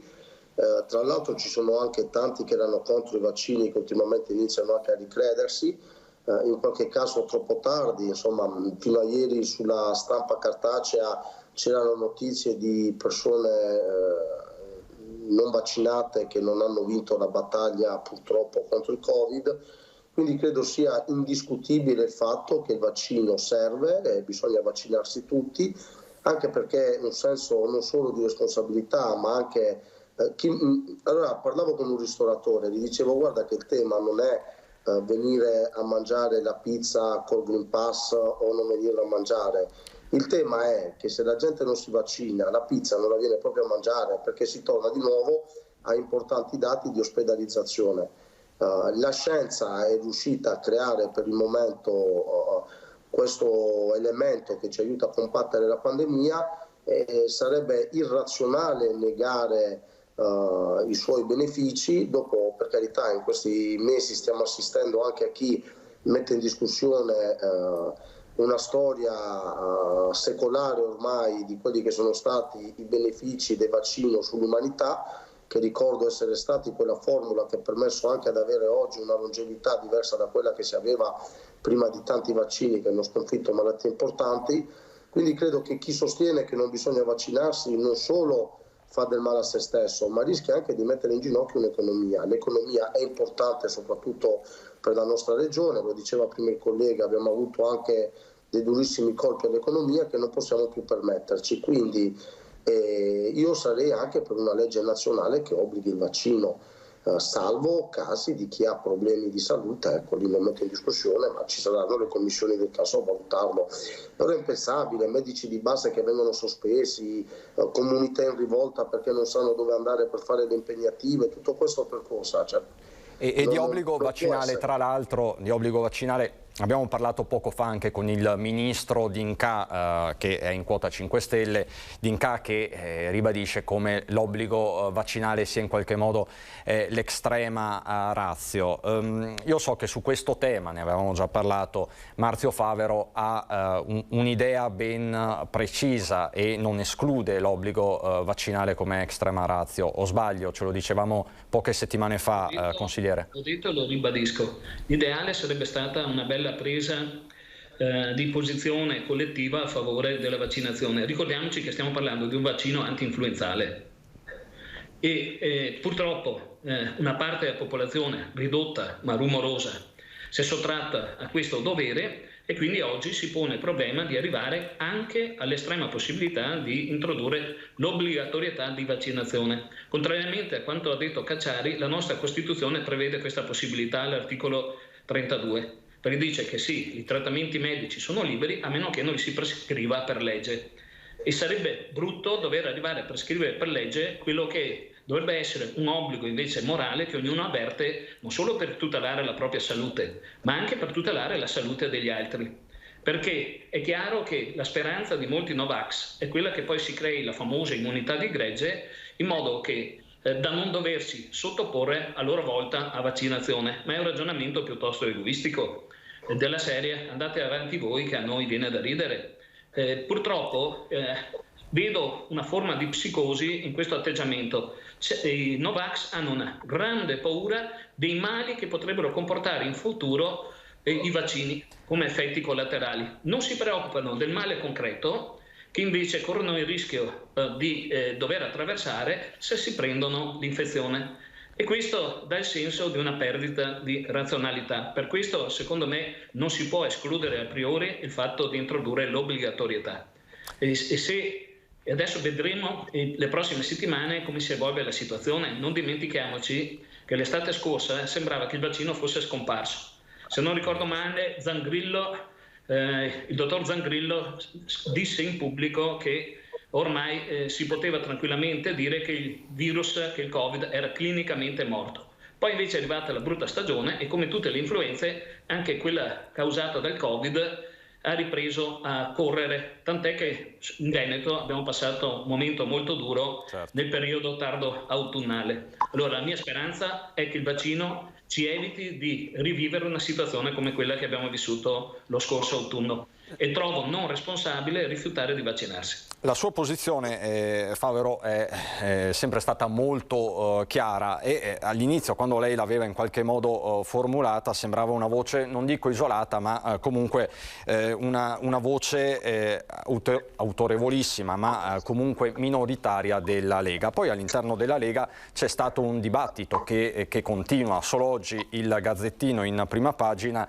riporta due titoli. Il primo, il caso imbarazzo Lega, al Senato si organizza un convegno Novax, dall'altra parte le misure Green Pass anche per ristoranti e bar, Giorgetti che dice va esteso.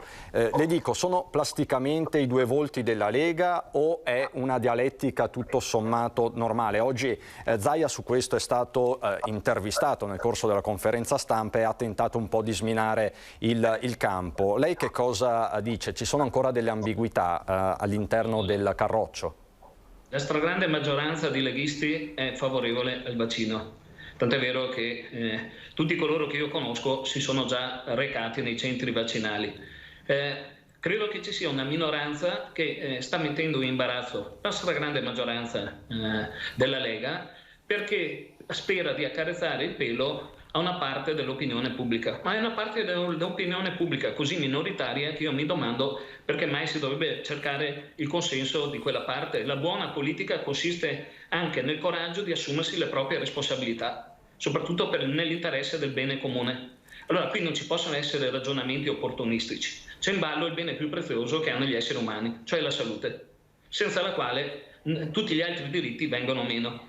Allora, siamo al fronte come Regione fin dall'inizio della pandemia. Penso che il Presidente Zaia si sia mosso con grande tempestività e sia ancora oggi sul pezzo con grande forza. Credo che il messaggio sia passato chiarissimo ai veneti, ma vedo che anche da fuori Regione ci guardano come riferimento per la capacità che c'è stata e la volontà di contrastare il Covid. Ora, pensare che qualcuno possa ritagliarsi un ruolo politico perché c'è forse una isola di consenso verso la quale si può occhieggiare, secondo me è sbagliato, sbagliatissimo. Bisogna seguire la strada della razionalità. L'ho detto anche l'ultima volta che sono stato da voi in trasmissione, chiunque si occupi di epistemologia, cioè di studio dei metodi scientifici, sa benissimo che la scienza non procede su verità, procede per congetture, che poi possono essere aggiustate, perfezionate. La scienza può commettere anche errori, come dimostra la sua storia, ma l'alternativa qual è? L'irrazionalità, cioè torniamo alla magia, agli stregoni, agli indovini. Credo proprio che non sia il caso. Stiamo affrontando la pandemia, la stiamo progressivamente gestendo e spero nel prossimo futuro la andremo a superare perché troviamo il supporto della ricerca scientifica. Sottolineo un aspetto, mai credo le industrie farmaceutiche, alle quali si possono rivolgere moltissime critiche, soprattutto in ordine al costo di medicinali, e potremmo star qui a ragionarci per ore, ma mai come in questi mesi si sono spese per la ricerca scientifica. Non c'è mai stato uno sforzo talmente grande per combattere una malattia. Peraltro pare che alcune tecnologie che si sono utilizzate, come quella del Pfizer, possano consentire di trovare nuove terapie anche contro il cancro. Allora, di fronte all'impegno collettivo, mi dispiace, ma chi alleva illusioni o le alimenta o coltiva visioni che sono alternative a quella della ricerca scientifica non sta lavorando per il bene comune. Montanariello, le parole di Favero sono molto nette. Lei dall'opposizione, la Lega, i suoi colleghi della Lega, della lista Zaia, come li vede? Beh, guardi, che sensazione ha da questo punto di vista? Poi va detto, lo stesso Cacciari per anni e anche adesso è un'anima critica dello stesso centrosinistra, quindi diciamo che ci sono posizioni diversificate un po' in tutti gli schieramenti. Beh, guardi, Cacciari io non ho tracce essere membro del Partito Democratico, se non in alcuni momenti dove siamo anche prima di queste vicende, sì o no del vaccino, oggetto delle sue critiche, quindi credo che il rapporto tra Cacciari e il PD sia quello di un elemento da criticare in più di qualche uscita, ma detto questo, le parole del collega Favero sono parole che condivido appieno e tra l'altro non c'è una maggioranza o una minoranza su certi temi, soprattutto quando si parla dei temi della salute. Noi all'interno del Consiglio regionale, io per primo, facciamo tante battaglie importanti, legittime, che contraddistinguono posizioni diverse, però guardi, sui temi legati al rafforzare alcuni pezzi di sanità durante la pandemia, piuttosto che riconoscere le indennità agli specializzandi ormai diventati durante la pandemia medici a pieno titolo, piuttosto che sull'utilità del vaccino, insieme al Presidente e alla sua maggioranza abbiamo sempre trovato una piena intesa su certi temi. Credo che sia doveroso nei confronti di chi rappresentiamo non doverci distinguere, ma dover scegliere nell'interesse migliore del popolo veneto. Quindi su questo posso garantirle non c'è Favero, Lega, Montanariello, PD, tutti agiamo nel miglior buonsenso. È chiaro che però è evidente che all'interno della Lega c'è una posizione un po' ambigua. Ricordo qualche giorno fa, che era qualche settimana fa, nata la polemica anche un onorevole, anche consigliere comunale a Venezia, se non ricordo male, che disse sì, non sono vaccinato e credo di capire che non si volesse neanche vaccinare, nello stesso momento in cui un pezzo della Lega spingeva per dire che bisognava vaccinarsi. Ma io non le interpreto come posizioni di partito. È chiaro che c'è all'interno, non c'è una posizione unitaria nella Lega Nord su questo, lo dicono anche i fatti di oggi, dove Giorgetti andava da una parte e il convegno al Senato all'altra, però credo siano fughe in avanti dedite o da convinzioni magari legittime da parte loro, ma che io non condivido, o perché magari qualcuno crede di andare a occupare uno spazio elettorale in questo momento fortunatamente sempre più orfano di chi lo rappresenti. Però insomma io credo che finché si userà il buon senso su temi importanti come la pandemia e la salute veneta non ci sarà una maggioranza o una minoranza, ci saranno degli amministratori che lavorano insieme per venire fuori da questa brutta vicenda. Ecco. Diciamo più in generale, penso che sarete d'accordo, che il clima elettorale di queste settimane, ormai la campagna elettorale è entrata nel vivo, di certo non aiuta, e non aiuta nemmeno a rasserenare i toni della polemica a livello nazionale tra il leader della Lega Salvini e il ministro Lamorgese. Sentiamo l'ultima presa di posizione di Salvini. Il ministro dell'Interno, io l'ho fatto, è pagato per tutelare la sicurezza dei suoi cittadini. Il ministro dell'Interno attuale è pagato per polemizzare con Salvini e con la Lega, intanto sono sbarcati 40.000 clandestini, ci sono riparti abusivi in mezza Italia, baby gang, femminicidi e nelle ultime ore accoltellamenti a Rimini, a Napoli e violenze sessuali a Spezia. Quindi faccia il ministro dell'Interno se lo vuole, lo può fare, altrimenti lasci il posto a qualcuno che la difesa e la sicurezza degli italiani le mette al primo posto. Il tema è quello dell'immigrazione, poi tra l'altro in queste settimane a questo tema si è aggiunto quello dei profughi dall'Afghanistan, ma a parte questo, lei intravede, Montanariello, riparto da lei, problemi di tenuta del governo da qui alle prossime settimane, ai prossimi mesi, o sono schermaglie elettorali? Guardi, io credo che al netto della tornata delle amministrative Salvini ha sempre avuto questo duplice ruolo di uomo di governo e uomo di opposizione. Ha accettato di stare in questa coalizione di governo perché c'era sicuramente una stabilità da dare al Paese, ma dall'altra parte c'era da discutere di importanti risorse. Ecco. Quindi credo che un'occasione di far poca fatica e trovarsi a dire la sua su certi temi così importanti, il buon Salvini non se la fa scappare sicuramente. Detto ciò, è palese che lui è in forte sofferenza nei confronti della Meloni, che in qualche modo politicamente ha avuto una posizione di coerenza e lo sta sorpassando a vista d'occhio. Allora tenta in qualche modo di fare l'uomo di governo e di opposizione. L'abbiamo visto con il referendum sulla giustizia, no? Votano in aula un ministro che sta facendo una nuova legge e dall'altra dice sì, ma siccome non arriveremo a farla, quindi delegittimando il governo che lui fa parte, allora raccogliamo le firme per fare un referendum. Ma è un po' il giochetto che Salvini ha sempre fatto. Dopo non ne parliamo se si tratta di polemizzare con la Lamorgese, è questione di vecchia data, però guardi, ormai credo che sia anche inutile rincorrere le sue uscite, perché è chiaro che sono tutte quante cose che non devono succedere, l'accoltellamento piuttosto che il caso di violenza, ma queste cose succedevano anche quando Salvini era ministro dell'Interno, queste cose succedevano quando non c'era Salvini, ma anche quando c'era Salvini, sono problemi legati ad altro.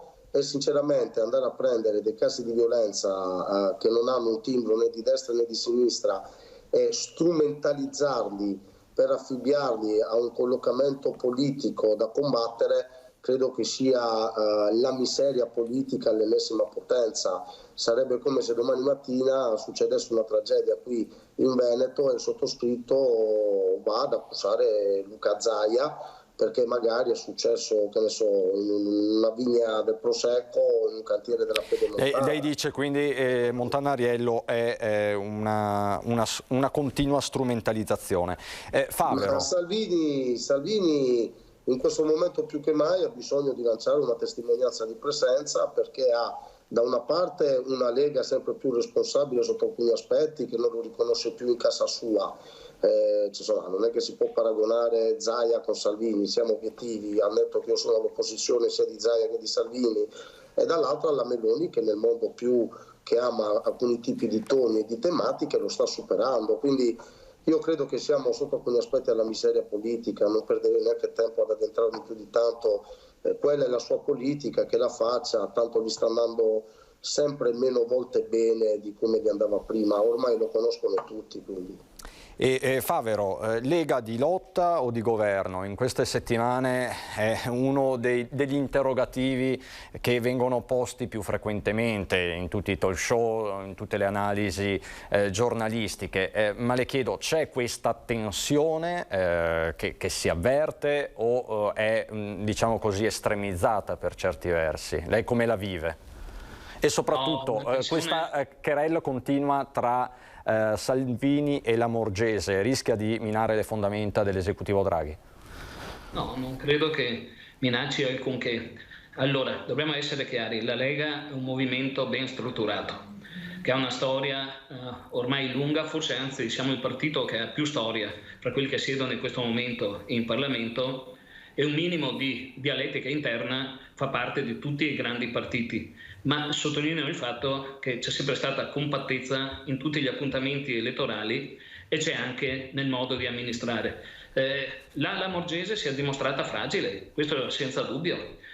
Che poi possa pagare anche colpe che non sono sue, ma che derivano da un trend politico che ha caratterizzato l'azione dei governi che si sono succeduti negli ultimi 10 o 15 anni, questo può essere altrettanto vero. Ma è chiaro che la gestione dei flussi migratori è disastrosa. I nostri vicini francesi e tedeschi ci danno lezione di morale, però poi ci chiudono le frontiere. Tutti abbiamo in mente le immagini di quegli immigrati che avevano cercato di varcare i confini con la Francia e sono stati rispediti indietro a bordo delle auto della polizia, perché è facile insegnare il rispetto dei diritti umanitari, però a spese degli altri. La realtà è che un flusso di questo tipo è fuori controllo, fuori gestione. Dovremmo distinguere 3 tipologie di migrazione e di 3 tipologie di migranti. Ci sono i migranti che si muovono perché hanno un chiaro obiettivo, progetto di vita che si lega alla necessità di trovare un lavoro altrove, e per questi la via principale è quella della migrazione legale.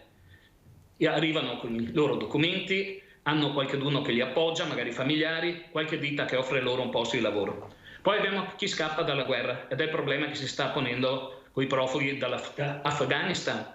In questo caso c'è un diritto internazionale che tutela i profughi e noi dovremmo dare il buon esempio, perché spesso ci siamo riempiti la bocca dicendo che nel caso dei profughi che scappano da situazioni di pericolo personale è fondamentale essere accoglienti. Poi c'è una terza categoria di persone, quelle che arrivano qui senza i documenti perché se ne sono liberati durante il viaggio. Non hanno un preciso obiettivo migratorio o un progetto di vita da collegare al loro passaggio nel nostro paese e quindi diventano una fonte di marginalità e quindi di microcriminalità e di non adattamento al contesto sociale ed economico. Questo problema però non può essere risolto dall'Italia da solo. Ci vorrebbe l'Europa, perché stiamo parlando del dramma di un continente, quello africano, che sta lentamente sprofondando. Come intervenire? Qui veramente le logiche sono quelle dei massimi sistemi, non quelle dei microsistemi. Qui servirebbe una politica attiva dell'Europa nei confronti dell'Africa, quella politica attiva che non è mai stata praticata in maniera organica. Abbiamo i cinesi che stanno investendo in Africa, abbiamo anche i russi che stanno rivolgendo la loro attenzione all'Africa. L'Europa in questo momento è alla corda perché non riesce a elaborare una politica comunitaria, nonostante il fatto che noi si abbia un vantaggio storico enorme rispetto alle altre potenze internazionali. Il vantaggio che deriva dal fatto che molte popolazioni africane hanno conosciuto purtroppo l'esperienza della colonizzazione da parte delle potenze europee, però hanno acquisito la lingua, molte diverse lingue europee, e quindi oggi sono nelle condizioni di dialogare con i nostri imprenditori, con le nostre forze intellettuali. Credo ci sarebbe un'opportunità straordinaria di collaborazione fra Europa e Africa che potrebbe mettere fine a questi flussi migratori che poi sono di difficilissima gestione. Diciamo che il tema dell'immigrazione male si presta ai toni della campagna elettorale, questo lo possiamo dire, insomma. Sì, però vorrei sottolineare come tutti stanno sfruttando la campagna elettorale con temi che sono poco attinenti ai contenuti della campagna stessa, visto che stiamo parlando di elezioni comunali. Letta, se non sbaglio, ha ributtato sul tavolo il problema del Ius Soli piuttosto che quello del DDL Zan e via elencando. E anche qui vi è evidentemente della strumentalizzazione politica. Allora, perché lei dice non sono delle priorità in questo momento. Con franchezza. Cioè, qui bisogna essere molto franchi. Tutti i partiti che fanno parte di questa coalizione soffrono del fatto di dover attraversare un periodo del loro percorso esistenziale a fianco l'uno con l'altro, anche se sono incompatibili. E diciamo che ognuno quindi gioca le proprie... si trovano a dover sostenere un governo tecnico, perché evidentemente la politica in questi anni non è riuscita con le proprie forze a dare dei progetti al nostro paese, e questo dovrebbe ricondurci tutti a una umile riflessione. Quella che serve ritornare alla cultura politica. E quindi diciamo che ognuno gioca le proprie carte valoriali, insomma. Personalismi. Assolutamente. Entrambi, sia Favero che Montanariello, sono consiglieri regionali, ma ovviamente uomini del territorio con un preciso, diciamo così, percorso amministrativo alle spalle. Quindi siete impegnati nelle campagne elettorali dei rispettivi territori. Lei a Montebelluna, dove è stato sindaco, Favero, e lei, Montanariello, tra Venezia e Chioggia. Come sta andando questa campagna elettorale, Montanariello, in Laguna? Ma nella provincia di Venezia ci sono 11 comuni al voto, il clima è abbastanza positivo, il centro-sinistra è vivo, in alcuni comuni è anche fortemente competitivo. La campagna sta andando in maniera sicuramente positiva, molto più anche delle aspettative in alcuni casi. Si vota anche a Chioggia, il comune da dove provengo, da cui ho fatto anche alcuni mandati da amministratore locale, che è il comune più grande del Veneto al voto. Anche lì c'è una situazione molto positiva, con un centro-sinistra fortemente impartita, nonostante c'è un centrodestra unito. E quindi credo che il 3 e il 4 ottobre ci saranno anche per il centro-sinistra delle belle soddisfazioni. Se lei poi mi chiede come il clima, c'è un clima un po' più generalizzato tra chi ha delle forti aspettative dopo un periodo pandemico, e quindi c'è stato in qualche modo anche un ritorno a guardare la politica, cosa che si era un po' persa nelle fughe verso movimenti o associazioni a vario titolo. Dall'altra parte c'è anche da dire che c'è una situazione sociale abbastanza difficile, la gente la incontriamo sempre, non aspettiamo le campagne elettorali per farlo, però chiaramente c'è una situazione di forte difficoltà e incertezza. Il tema più frequente è: si spera che le scuole restino aperte, perché altrimenti le famiglie fanno fatica anche ad andare a lavorare dove i genitori che lavorano sono due, incertezze anche se le aziende resteranno aperte. Quindi c'è tanta paura e incertezza in giro. Quindi, nell'interesse comune ci auguriamo che restino solo paure. Sotto l'aspetto invece prettamente politico ci sono delle partite importanti in corso, cominciando da Chioggia, ripeto che è il comune più grande del Veneto al voto. Il centro-sinistra sta giocando una partita con un candidato di primo livello di altissima qualità, con una squadra forte, e non è detto e non è scontato che la sommatoria del centrodestra riesca a vincere la battaglia. Partite insomma, che si sta facendo nel massimo rispetto, con avversari politici che rispettiamo altamente, però insomma ognuno di noi sta facendo la sua parte. E diciamo che al di là appunto dei grandi temi, alcuni li abbiamo toccati, e delle tensioni a livello governativo, poi i sindaci, le amministrazioni locali devono far fronte appunto alla pandemia e al disagio poi delle famiglie. Da questo punto di vista, Favero, lei che è stato sindaco per molti anni, ne sa qualcosa. Alla fine i contenuti della campagna elettorale, al di là dei toni roboanti che ci possono essere, sono questi. La pelle viva delle famiglie, dei cittadini, delle imprese. Allora, l'impegno degli amministratori locali è un impegno che è veramente diuturno. Non c'è orario in cui un amministratore locale non trovi sollecitazione da parte dei propri cittadini per la più grande varietà di problematiche, dalle piccole alle grandi. Negli ultimi 10 o 15 anni amministrare è stata un'esperienza credo difficile per tutti, perché non va dimenticato che dal 2011 in poi, ma anche prima c'era stato un inizio di questo processo, di fatto sono stati ridotti in maniera drastica i contributi destinati ai comuni da parte dello Stato, i cosiddetti trasferimenti. Gli amministratori locali sono trovati a gestire una situazione quindi molto difficile a fronte dell'aumentare delle difficoltà dei cittadini a causa della crisi economica che, non dimentichiamoci, ha attanagliato l'Italia, l'Europa e il mondo dal 2008 fino al 2018 circa. Poi è arrivata un'ulteriore crisi, quella del Covid, che ha obbligato i comuni ad affrontare un'esperienza nuova, quella di dare assistenza a tutte le persone ammalate, ricorrendo alla protezione civile e ai servizi sociali. Credo che tutti gli amministratori comunali in questi anni abbiano stretto i denti per riuscire a dare le risposte fondamentali ai cittadini.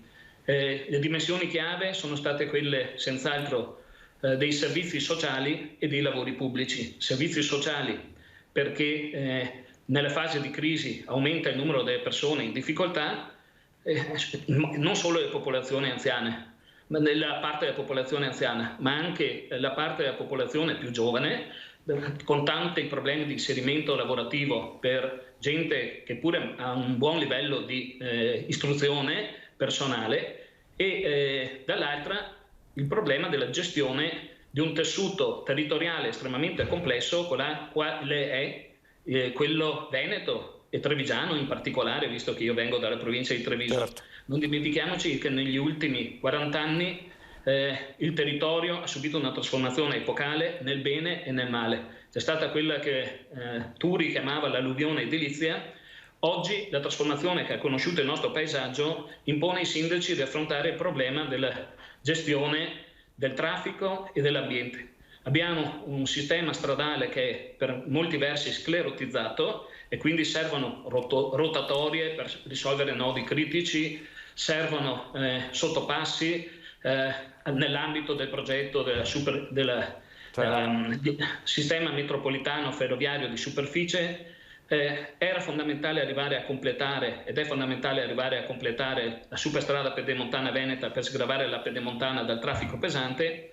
Insomma, per gli amministratori locali la sfida di dare risposte ai cittadini era ed è ancora oggi molto molto pesante e importante. Impegnativa sul piano personale. Assolutamente, quindi diciamo che di emergenza in emergenza si sommano i temi e poi restano i nodi strutturali come quelli appunto dei trasporti, della mobilità, che lo stesso Montanariello segue molto da vicino, ne abbiamo parlato più volte, ma siamo davvero addirittura d'arrivo. So che voi tra l'altro siete impegnati perché fra pochi minuti comincia il Consiglio regionale del Veneto a Palazzo Ferrofini e quindi vi auguro buon lavoro. Grazie a Jonathan Montanariello, consigliere regionale del Partito Democratico, e grazie a Marzio Favero, consigliere regionale della Lega. Grazie a entrambi. Grazie.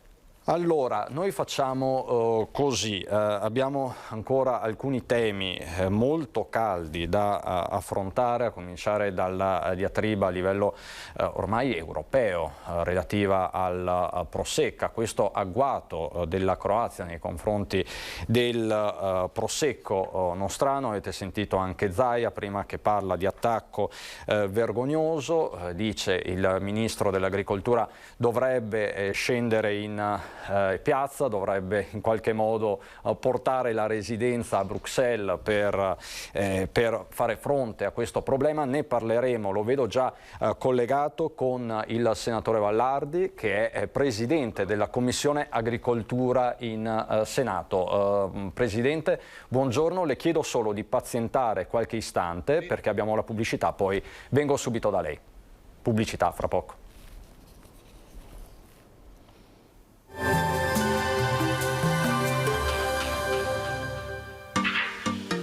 Tremonti, attrezzature e materiale per saldatura professionale a Montebelluna. Bentrovati al meteo.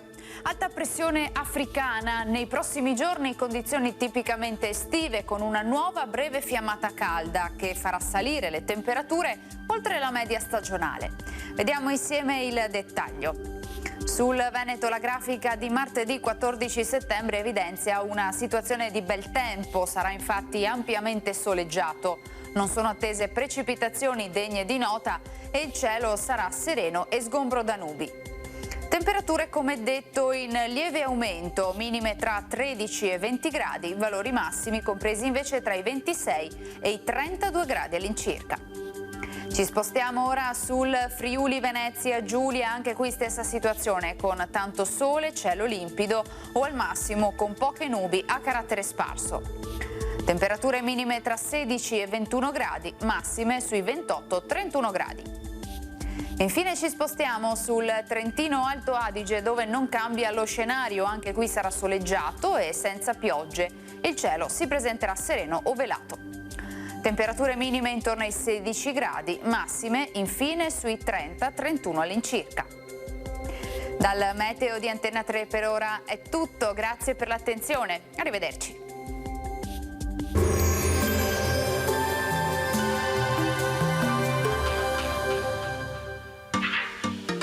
Tremonti, attrezzature e materiale per saldatura professionale a Montebelluna.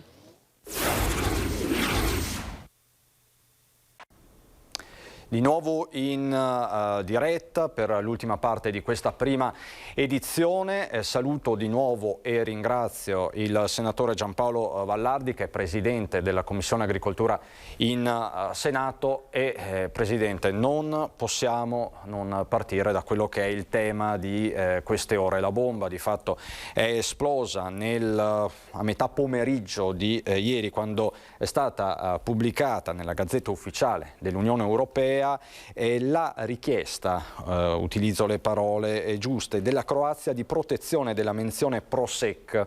Ne avevamo parlato nei mesi scorsi. Si tratta di fatto di un primo passo, di un primo riconoscimento di un marchio del tutto simile a quello del nostro Prosecco. La levata di scudi è stata unanime dalla Coldiretti di Treviso, diversi europarlamentari di tutte le parti politiche. Ecco, ma Presidente, chiedo a lei, che appunto presiede la Commissione Agricoltura del Senato, cosa si deve fare a questo punto per arrestare un processo che è stato avviato? Innanzitutto grazie per l'invito, buongiorno a tutti. Sì, c'è massima attenzione. Ieri pomeriggio abbiamo già iniziato a muoverci un po' tutti quanti su questo problema. Io ho sentito parlare di bomba che è esplosa e sicuramente per il nostro territorio è una calamità devastante. Parlo del nostro territorio, parlo della provincia di Treviso, del Veneto in generale, su una decisione che mi sembra assolutamente assurda, perché chiaramente la comunità europea non si capisce bene cosa stia facendo, perché prima riconosce Prosecco, poi le colline, patrimonio dell'unanimità UNESCO, e tutti contenti, tutti felici, tutti che fanno investimenti, poi a tutto momento pensa di riconoscere questo Prosec, che secondo me ha poco o nulla a che vedere con il nostro Prosecco. Cosa possiamo fare? Beh, guardi, già da ieri mi sono sentito con il Presidente Zaia, che ha fatto le dichiarazioni, con diversi europarlamentari, mi sono sentito con il Ministro Patuanelli. Oggi mi incontrerò e sentirò la Presidente del Senato, la Casellati, proprio perché al di là delle appartenenze politiche siamo tutti decisi e convinti di andare nella stessa direzione, quella di fare tutte le azioni possibili per far sì che la comunità europea chiaramente non porti alla fine questo provvedimento del riconoscimento del Prosec. Abbiamo 60 giorni, 59 e mezzo, perché è passata mezza giornata. Però credo che se siamo tutti uniti, come sembra che siamo tutti uniti in questa direzione, io credo che possiamo anche essere ottimisti. Dalla prossima settimana inizierà un affare assegnato proprio in Commissione Agricoltura su questo tema, ma al di là di quelli che possono essere i tecnicismi per poi arrivare in aula e avere una posizione comune da far valere in Europa, credo che la vera battaglia non sia tanto qui in Italia, dove siamo comunque tutti convinti che il Prosecco è del territorio nazionale, in particolar modo della regione Veneto, dei colli del Prosecco, denominazione nostra, conosciuta e apprezzata in tutto il mondo, e tale deve rimanere. Le altre sono pure e semplici imitazioni, fatte anche male, devo dire, e se vogliono vendere il loro vino gli cambiano nome e si fanno un percorso economico di produzione, ma che nulla ha a che vedere con il nostro Prosecco. Ecco, ringrazio la regia perché questa è la foto che ha diramato oggi la Coldiretti di Treviso e che mi ha trasmesso la collega Lina Paronetto. Si parla di vino pirateria del Prosecco, c'è il Consecco prodotto in Germania, il Crisecco prodotto in Moldova, il White Secco prodotto in Austria, il Prosecco, quindi proprio una cosa papale in Russia, il Cresecco sempre in Germania, Semisecco in Germania, Mer Secco in Germania. Quindi diciamo che le imitazioni sono tantissime, ma un conto è imitare, un conto è riconoscere queste imitazioni. Ma guardi, il problema dell'Italian sounding, cioè tutti i prodotti che ci copiano, è un problema ormai che stiamo cercando di combattere da tanto tempo. E l'etichettatura, il Made in Italy sono sempre all'ordine del giorno dell'attenzione parlamentare, dove abbiamo trovato anche una convergenza. Ad esempio l'etichettatura e la valorizzazione del Made in Italy è stata approvata all'unanimità. I problemi iniziano a farsi forti, pesanti, quando si arriva in Europa, dove per logiche prettamente commerciali, di convenienza, probabilmente politica, con alcuni territori, poi alla fine si vede che il Made in Italy ha una cosa positiva, che è il fatto che tutti ci copiano. Però come tali sappiamo che abbiamo prodotti di ottima qualità, però come difesa in Europa devo dire che se ci sei batti un colpo, come si suol dire, a questo governo europeo, che ci piace nel momento in cui ci dà i soldi del PNRR per gli investimenti, ma che poi ci ripaga male con atteggiamenti di questo tipo. Quindi dobbiamo sicuramente far valere le nostre posizioni. Abbiamo, ripeto, 59,5 giorni di tempo per poterlo fare, e un minimo di ottimismo c'è sicuramente, perché c'è unità politica in questa direzione. E questo è importante, e c'è stata anche una condivisione larga su un suo progetto di legge che sta andando avanti, mi pare, a tamburo battente. Ne abbiamo parlato più di una volta, ma interessa il cuore vivo anche del territorio veneto, che è quello delle piccole produzioni locali. A che punto è il disegno di legge? So che la Camera aveva approvato, c'è stata un terzo ok, se non sbaglio, anche in Senato. Come siamo messi da questo punto di vista, Senatore, e se ce lo può illustrare brevemente, se ce lo può ricordare? Sì, è una cosa positiva, penso, per il territorio. In Veneto, parte dal Veneto questa iniziativa, la valorizzazione delle piccole produzioni locali, poi arriva in Friuli, Venezia Giulia, e poi sono riuscito a portarlo all'attenzione del governo italiano. Ancora è un disegno di legge di 3 anni fa, ha superato all'unanimità la verifica giuridica in Senato, il dibattito, poi è andato alla Camera, lì ci ha messo un po' di più, circa 2 anni, oggi è ritornato in Commissione Agricoltura del Senato, anche lì approvato di nuovo all'unanimità. Manca l'ultimo passaggio, che spero sia una formalità, in aula Senato, quindi i tempi, io spero per ottobre di riuscire a portarlo a casa. Si tratta della valorizzazione e della vendita di tutte quelle piccole produzioni locali che in ogni azienda agricola, ma non solo nelle aziende agricole, tutti quelli che fanno dei prodotti fatti in casa, penso al miele, penso alle marmellate fatte in casa, penso ai salumi di chi alleva i maiali, vuol vendersi i salumi, chi fa il pane fatto in casa, chi fa i prodotti dell'orto in piccole produzioni e li vuole vendere direttamente. In tutta Italia, in ogni comune, ci sono un'infinità di prodotti tipici locali in piccola produzione che finalmente possono essere valorizzati e venduti. Si va in deroga alle condizioni ai vincoli urbanistici per la libera vendita di questi prodotti, quindi non servono permessi in comune, si potranno utilizzare le strutture a disposizione di chi produce. L'unico vero vincolo, definiamolo tale, ma che è una cosa positiva, sono le autorizzazioni sanitarie. Qui entrano in campo le OSL locali che però, seguendo le direttive della legge, non avranno la funzione di repressione, di controllo sì, ma soprattutto avranno la bella funzione di accompagnare chi vuole immettersi in questo nuovo circuito per fare un qualcosa di positivo insieme. Ecco, l'unico vero vincolo sono le condizioni igienico-sanitarie, però le OSL diventeranno amiche dei produttori, non andranno lì per controllare e per reprimere, ma andranno lì per controllare e insegnare, accompagnare nell'inizio di queste nuove professioni. Io penso soprattutto ai giovani, tanti giovani in agricoltura che vogliono cimentarsi e vogliono provare questo tipo di attività, oggi lo potranno fare con investimenti pari a zero. Quindi se le cose vanno bene poi continueranno e cresceranno, e se invece vanno male non avranno rischiato nulla.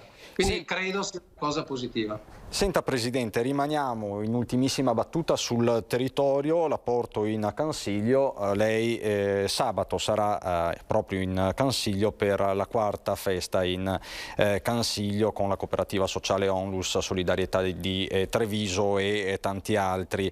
Ci saranno il sindaco di Fregona Chies, il sindaco di Treviso Mario Conte.